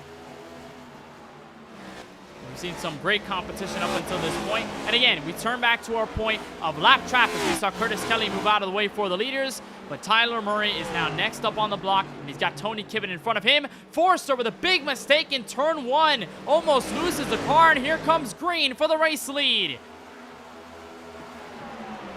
Time and time again, we've seen this 48 put the stick up to Forrester. 2 teammates at Stonks Motorsports now make it a 3-car challenge, 3 wide on the front straightaway for a moment. And that was Lawson Peel piercing his way as the 48 gets loose, gets the apron in front of Jaden Porter, but caution comes out before it gets worse, and Alshire finds the wall. Looks like Alex Schumacher and Jesse Prees also finding the wall and making contact. Yellow is out.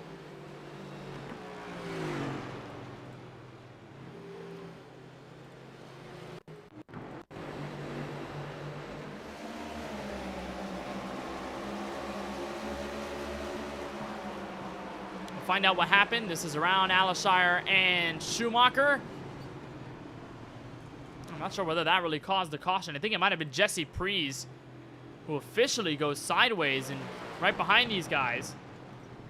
So there's the 00 trying to check up. He goes for a spin. I believe this is the cause of the yellow. He was still on the racing surface while sideways, and iRacing Race Control would deem that a caution, even if manual race control won't say so. And so with that, another yellow flies at lap 127 inside our final 44 laps, it appears to be, here from Newton, Iowa. We had 4 cautions in the last race here. That one went for 200 laps under the lights. This one obviously way more. We passed that 4 caution threshold a long time ago.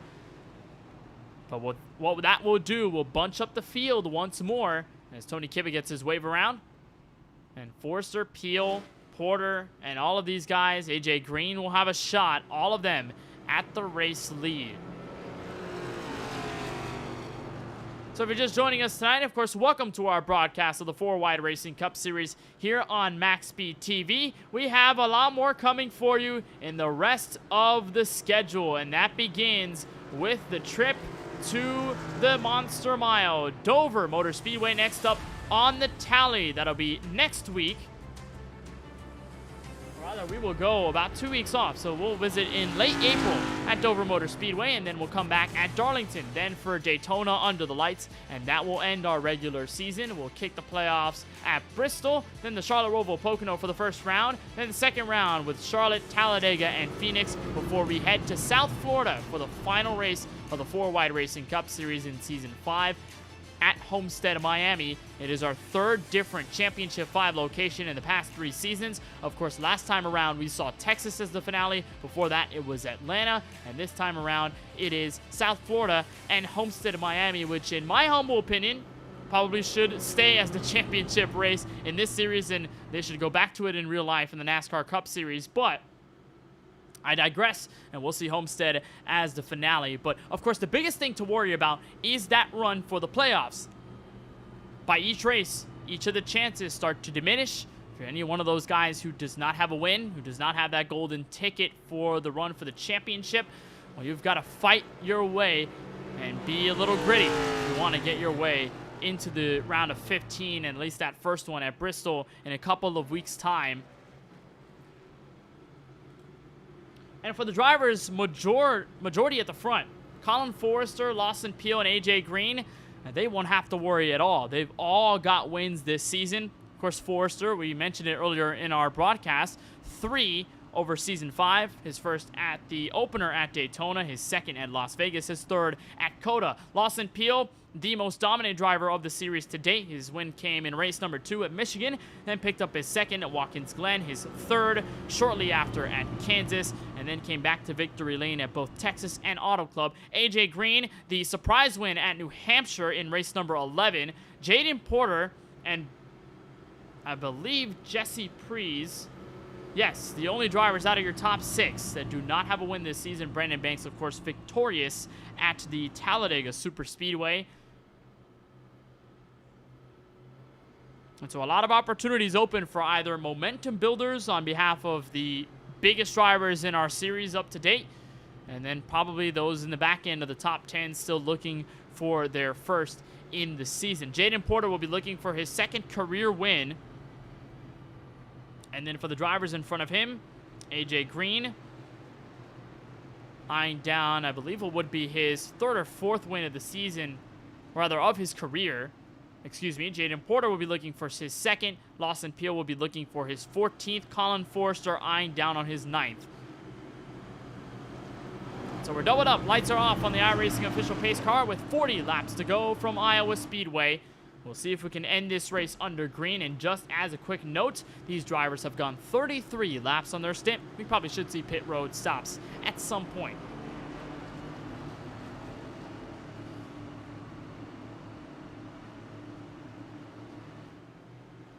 Colin Forrester in command. We have seen the leader take the outside line in practically every single restart. It has worked to a T. Will it do it once more? The answer might just unfold in an absolute yes, and it does. Green flag in the air. Jaden Porter looking on the outside of Lawson Peel to turn 1. And boy, have we seen struggles out of that bottom lane. Remember, one of our last restarts with old tire car Craig Lounslugger at the front. It wasn't Lawson Peel who had the advantage on the inside of the first row in turns 1 and 2. It was Forrester on the outside of the row. Forrester gets into the wall though in 3 and 4 and will have to back off your new leader, Lawson Peel. An unfortunate mistake by Forrester, and now Lance Hill goes for a spin in turns 1 and 2, and a big hit by Tyler Murray. Caution is out again.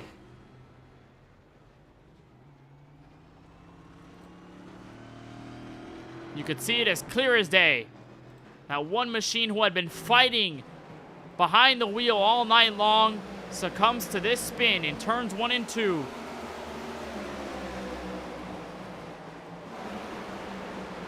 Just dove it in a little too deep in the middle, 3 wide. And as he comes down the track, Tyler Murray nowhere to go and absolutely slams into the side of the 1 car. For Tyler Murray, that is the 3rd incident he's involved in tonight. For Lance Hill, his first. And it appears as though Lance Hill does have the faster pair. For Tyler Murray, not so fortunate. He is back on pit road. The caution flies once more here from Iowa. Car on pit road. That's AJ Green. No, fakes it out. He tried to get the rest of the field to go with him. He does not. We should see pit stops if we get more yellows soon enough by these leaders, and it might just burn off one of their last sets of tires. So it looks like they're trying to hold on to this set as long as possible. They want to make sure they've got fresh rubber for the end.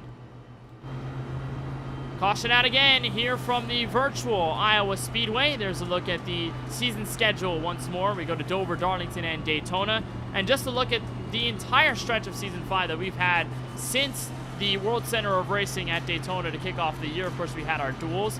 We had the shootout at the Bonza Oval shortly before that. We had Michigan, Nashville, Watkins Glen, Las Vegas, Road America, Richmond leading all the way up to now at Newton, Iowa. And it's somewhat interesting to see this season unfold the way that it has, because if you look at Season 4, a lot of the tracks that pretty much exposed themselves in the first half of this season or in the back half of last season. Nashville Superspeedway was in the playoffs last season. It was the third race of the regular season. Watkins Glen was later on in the campaign as well. So was Road America. Both of them pretty much making up the front section of season 5. And of course, the challenges awaiting us at Dover, Darlington, and Daytona. Dover being such a tricky 1-mile concrete oval in Delaware. And then you look at Darlington, of course, bringing its own challenges. And the last time we were there, it was a stunning finish between Eric Schaefer and Colin Forrester, where that number 3 was able to get the win and lock himself into the Championship 5. And Darlington not in the playoffs this time around like it was last season. Bristol also not in the playoffs in Season 4. It was there in Season 5 now.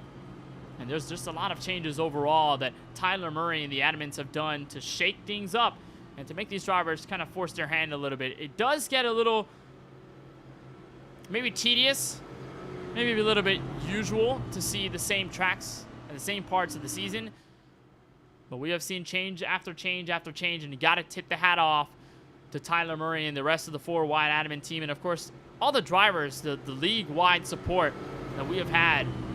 It's been an absolute blast to cover here on MaxSpeedTV, and as we wind down the regular season and head for the playoffs, it is only going to get more exciting. We saw the storylines all over the place in last season's Championship 5 run. We saw, of course, our inevitable champion, Lawson Peel, bringing domination each and every time he took to the track. Brandon Banks, who had somewhat been an underdog, locked his way in with a crazy win at Talladega. Then came Adam Alashire, who had made Season 3's Championship 5, could not make it. But then Craig Lounslugger found his way in with a last lap pass at Charlotte. Eric Schaefer with a last lap pass at Darlington. AJ Green finding his way through points. And of course, the previous Championship 5s were again that aforementioned Alashire, who had locked himself into the playoffs last season with a win at Watkins Glen. Found himself in the middle of Brandon Banks, AJ Green, Colin Forrester, and Kyle Benson. A whole heap of cars from Stonks Motorsports. And so, safe to say, it's going to be a lot of fun when we get to playoff time and once we crunch things down from that top 15.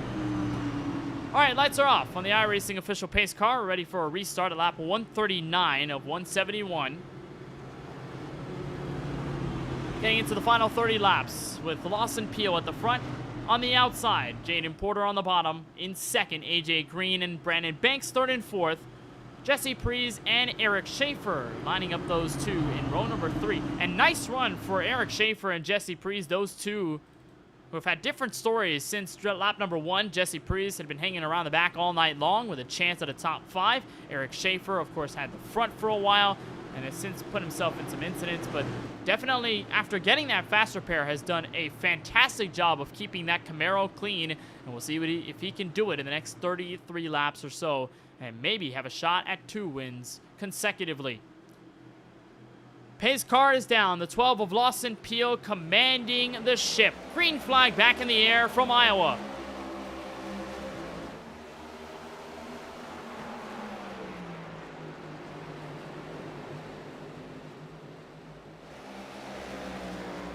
This time, no fight for second. Jaden Porter able to sufficiently hold off Brandon Banks. Now they're going side by side for fourth. And now here comes Alex Schumacher in the mix with Jesse Prees to assist.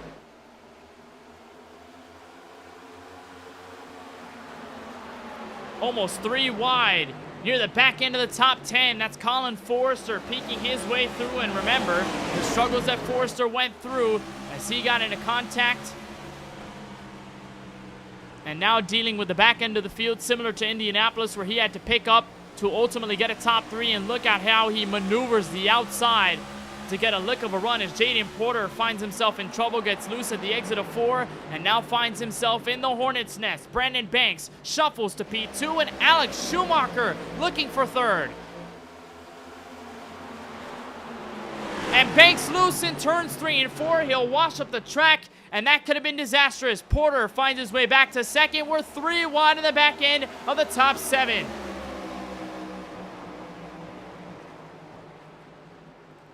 It is pandemonium in this half of the top 10. Alex Schumacher manning the outside. He'll get back to 6 as Alashire looks underneath Jaden Porter for 4th.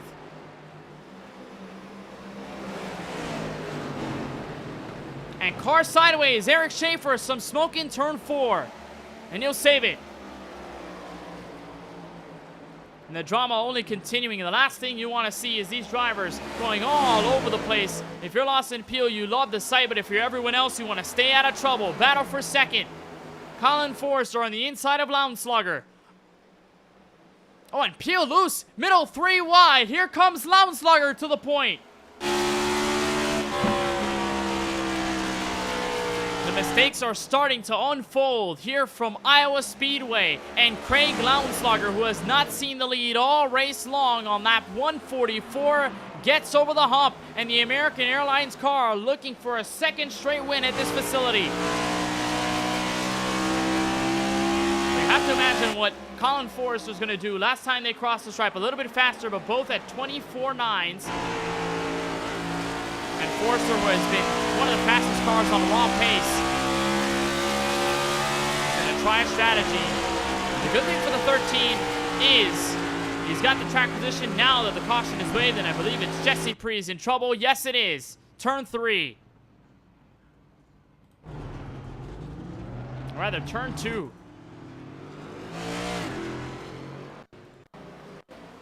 It's him and AJ Green getting caught up in the mess.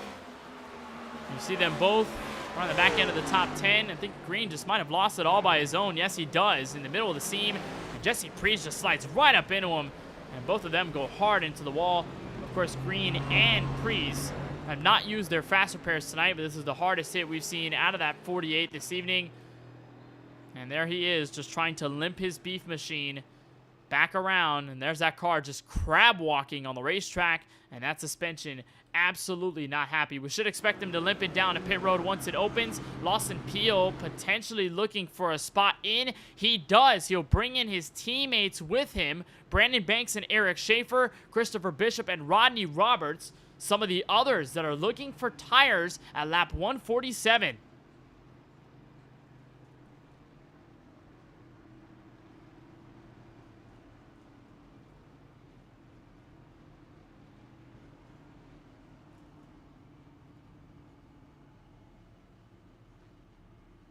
So an interesting call. There's Jaden Porter also to follow suit. And that will leave at least your top 7 out on the racetrack. The last car in line, Kevin D'Elia.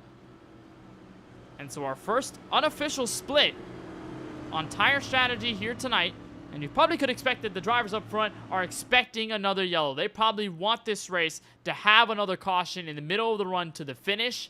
And, of course, that will give them the advantage because if these guys now are using their last set, we'll probably see these guys come in for fresh tires. So it may be an interesting call, and it might be the most important to get these guys a shot at the win, especially if you're Craig Lounslugger. You have not been the outright best car all night long. You've been hanging around the top 5, and while you've shown glimmers of pace, this car has not been where you have wanted it to be.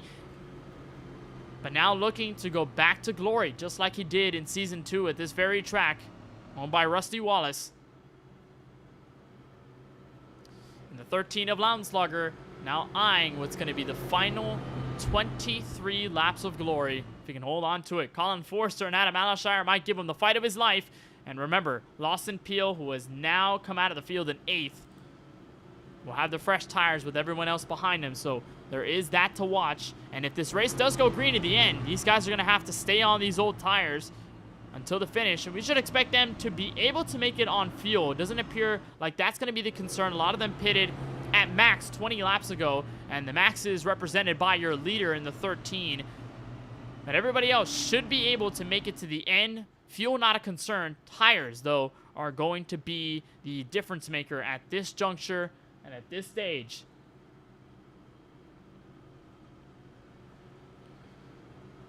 So Lounslugger, I believe, leading the first laps tonight. He's led 11 so far. Apart from the ones under caution that he had by staying out on his strategy. This is the first that he's had at least under green.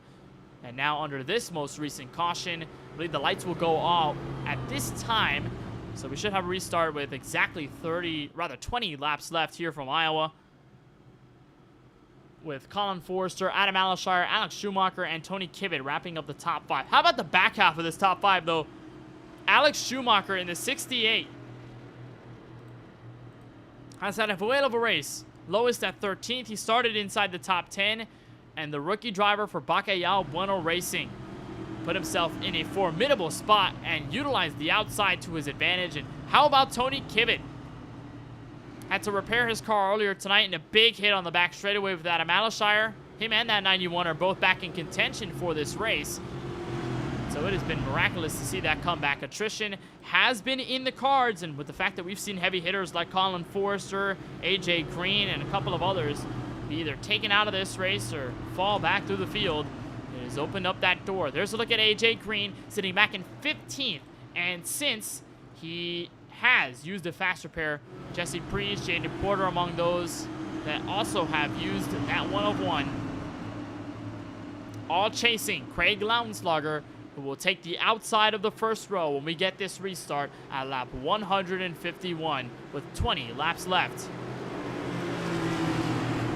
Can he hold on? It's going to be a matter of answering that question, or if anyone else can find their way by. Colin Forrester on the inside of row 1. Schumacher, Alashire to support in the second. Green flag back in the air, the 13 in control.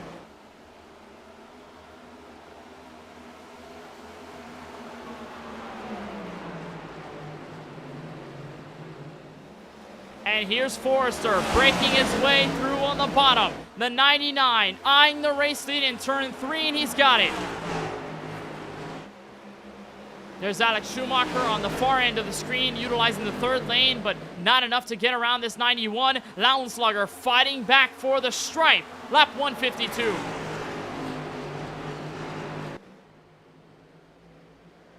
And Forrester, despite having 7-lap fresher tires, he has not been able to get around this 13. He'll switch back over to the top. Can that give him enough momentum? And the answer is no. On board with the 99 of Forrester with 19 laps to go.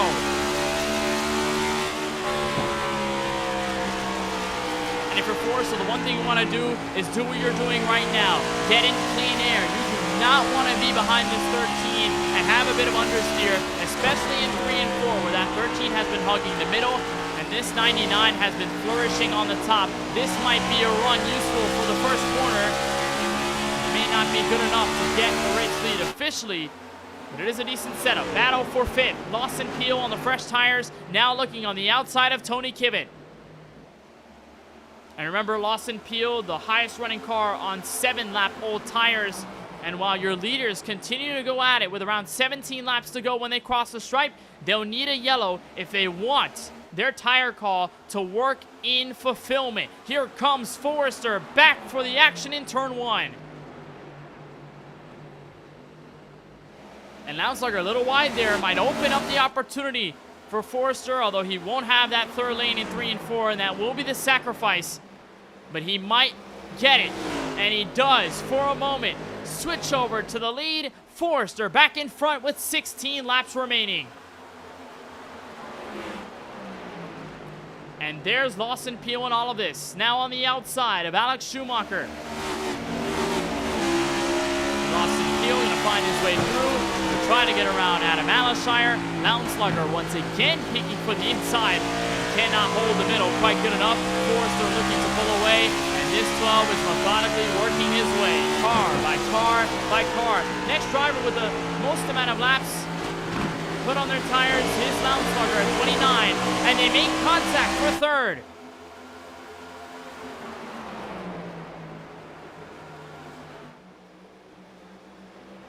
Lounslugger now starting to fall off, and it might be a 2-for-1. That 13 wiggling his Camry at the exit of 4.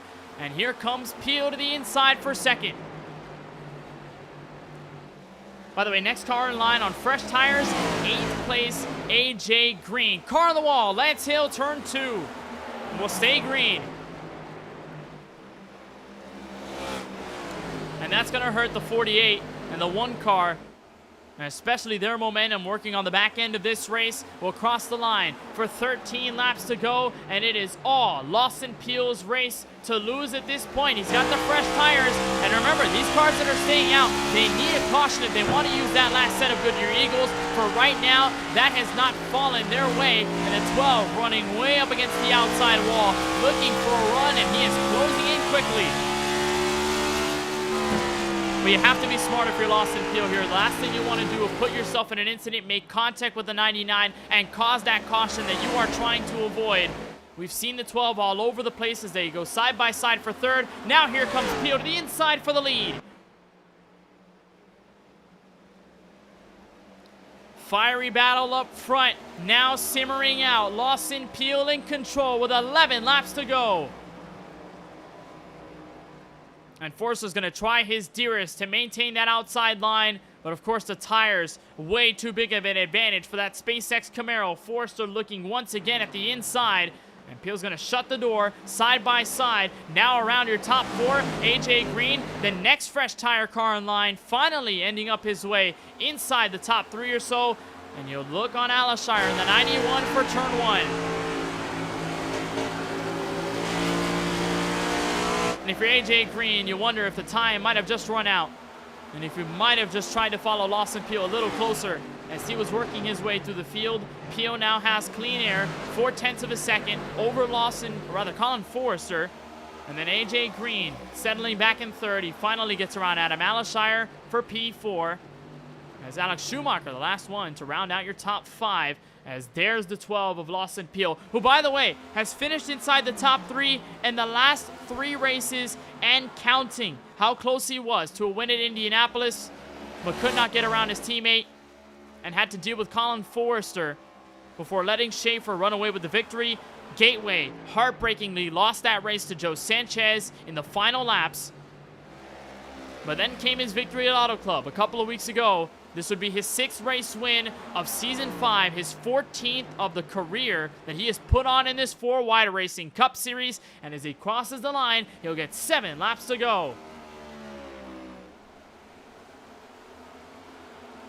Here's Lance Hill and a gaggle of cars around the top 6. Brandon Banks, Eric Schaefer. Of course, the 2 DBR teammates on the top side. Lance Hill, we saw him go around and make huge contact with Tyler Murray. And ever since getting that faster pair, Hill has been A-OK. Of course, all of them getting around that 13 who has severely dropped off and now sits in the middle 3 wide as Tony Kimmett goes sideways and will go around on the front straightaway. Is that a caution? No, we'll stay green. Unbelievable. And that might have been the prayers answered for Colin Forster and everybody who had stayed out on old tires. And yet we continue to run this race. 5 laps to go for Lawson Peel.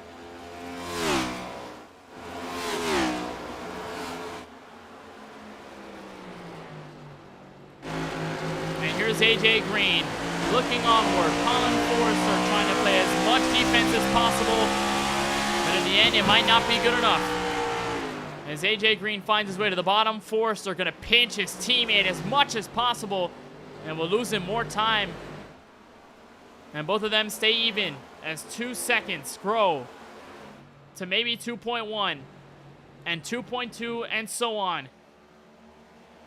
As Lawson Peel will eye in on the final 3 laps here from Iowa Speedway. How about side by side for 4th? Eric Schaefer on Adam Alashire.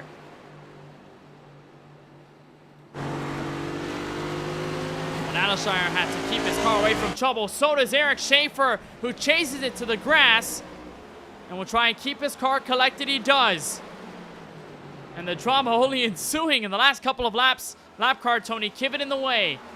But Lawson Peel looking for 2 laps to go, and it is 1.9 seconds between AJ Green and this 12 car. And that effort by AJ Green for a 2nd race win in Season 5 might not be good enough. As everybody tries to decide it around your top 7. Brandon Banks looking at Adam Alashire. Look at Adam Alashire for P5. As Lance Hill tries to hold him up in P4 and make that side-by-side for 7. Jesse Priest in the 00. Eric Schaefer in the 3. Schaefer again. And now he goes into the outside walls. We catch the white flag. And somehow that does not bring out the yellow.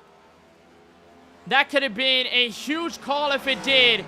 But in it turns 3 and 4 for the final time. Lawson Peel looks at win number 6 in Season 5 and the 14th of his career. His first at Iowa. And they crash coming to the start-finish line. That's Jesse Prees going around backwards. And as Eric Schaefer got into Rodney Roberts at the exit of turn 4, coming for the white flag, race control doesn't call it. And Lawson Peel comes away victorious. His first win since Auto Club in race 14. And his first here at Iowa Speedway. Lawson Peel dominates the last couple of laps and will burn it down, the SpaceX car back in victory lane.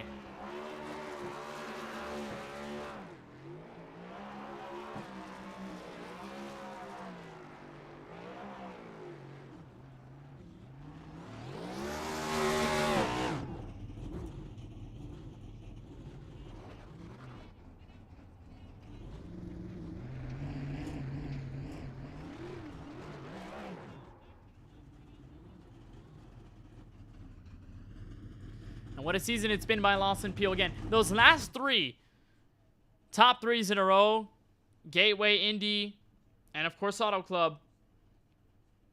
And finally, after 2 races that felt like it could have gone his way, Lawson Peel victorious here from Newton, Iowa. Let's take a look at your full unofficial results as all of our 19 drivers registered and in this race. Peel the winner by 2.5 seconds over AJ Green in the 48, Colin Forrester to wrap up the top 3. We'll talk to all of them in our post-race coverage here on MaxSpeedTV. Brandon Banks for DBR has a solid outing here this evening. He ends up in 4th. Lance Hill to wrap up the top 5. A great recovery for that number 1 machine. Adam Alishire in the JetBlue Airways car comes home in P6. Definitely not a result to complain about. Jaden Porter also a great run in P7. Christopher Bishop kind of came out of nowhere, comes home in P8. Jesse Prees in 9th. He was backwards to the start-finish line, and Alex Schumacher at once inside the top 5 ends up in the same place where he started, P10. P11 will go to Baqueal Bueno Racing's Rodney Roberts in the 20 car. Got in contact with Eric Schaefer near that final lap. Craig Lautenslugger, despite having hope, holding on to the lead in the final run,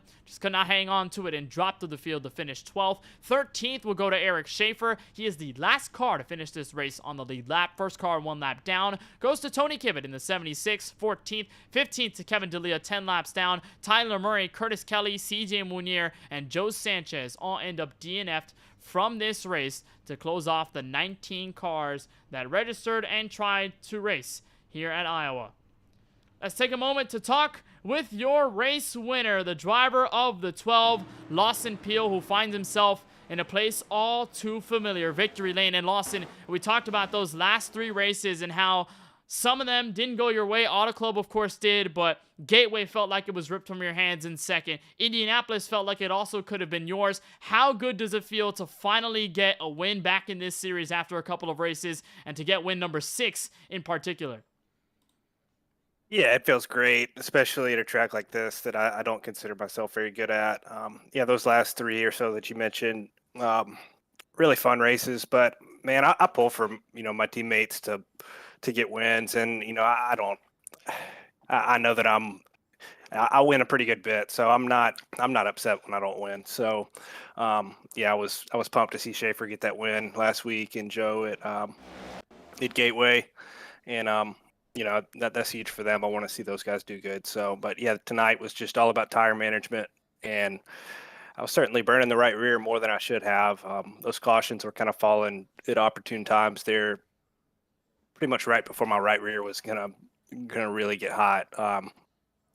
You could see I was kind of really getting loose there when those guys on the fresh tires were coming before I had a chance to come in and take my tires. So cautions kind of fell right for me there at the end and gave me that opportunity to use my last set later than those guys that took it a little earlier and was able to get them on the freshies.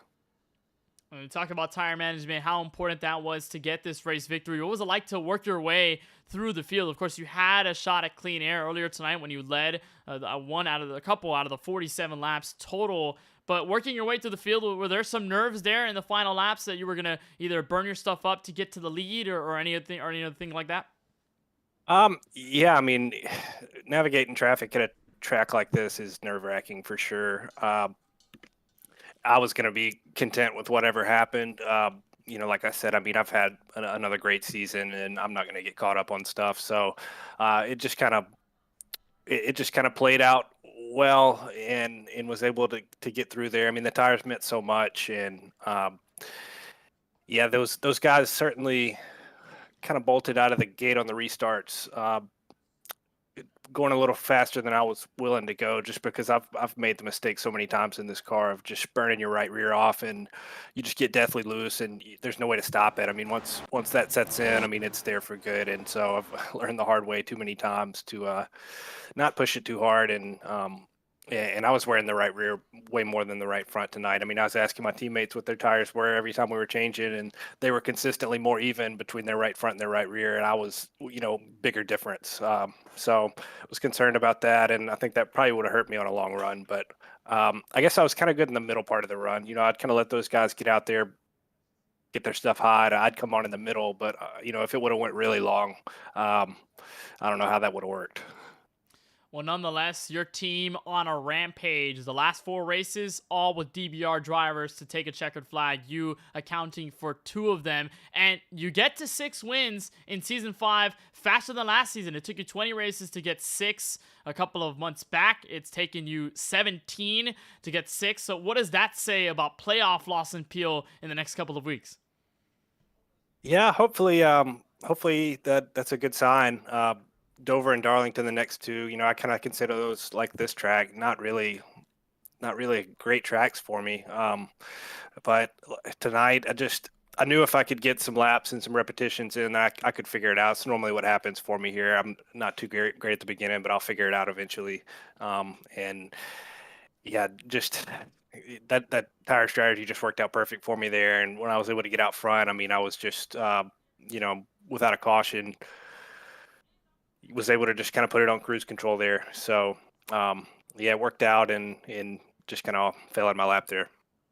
And it goes in your favor. You get win number 6 here in Season 5, your 14th career in this 4-wide Racing Cup Series. Lawson, before we let you go in the celebrations here from Iowa Speedway, anybody in particular you'd like to thank for tonight's run?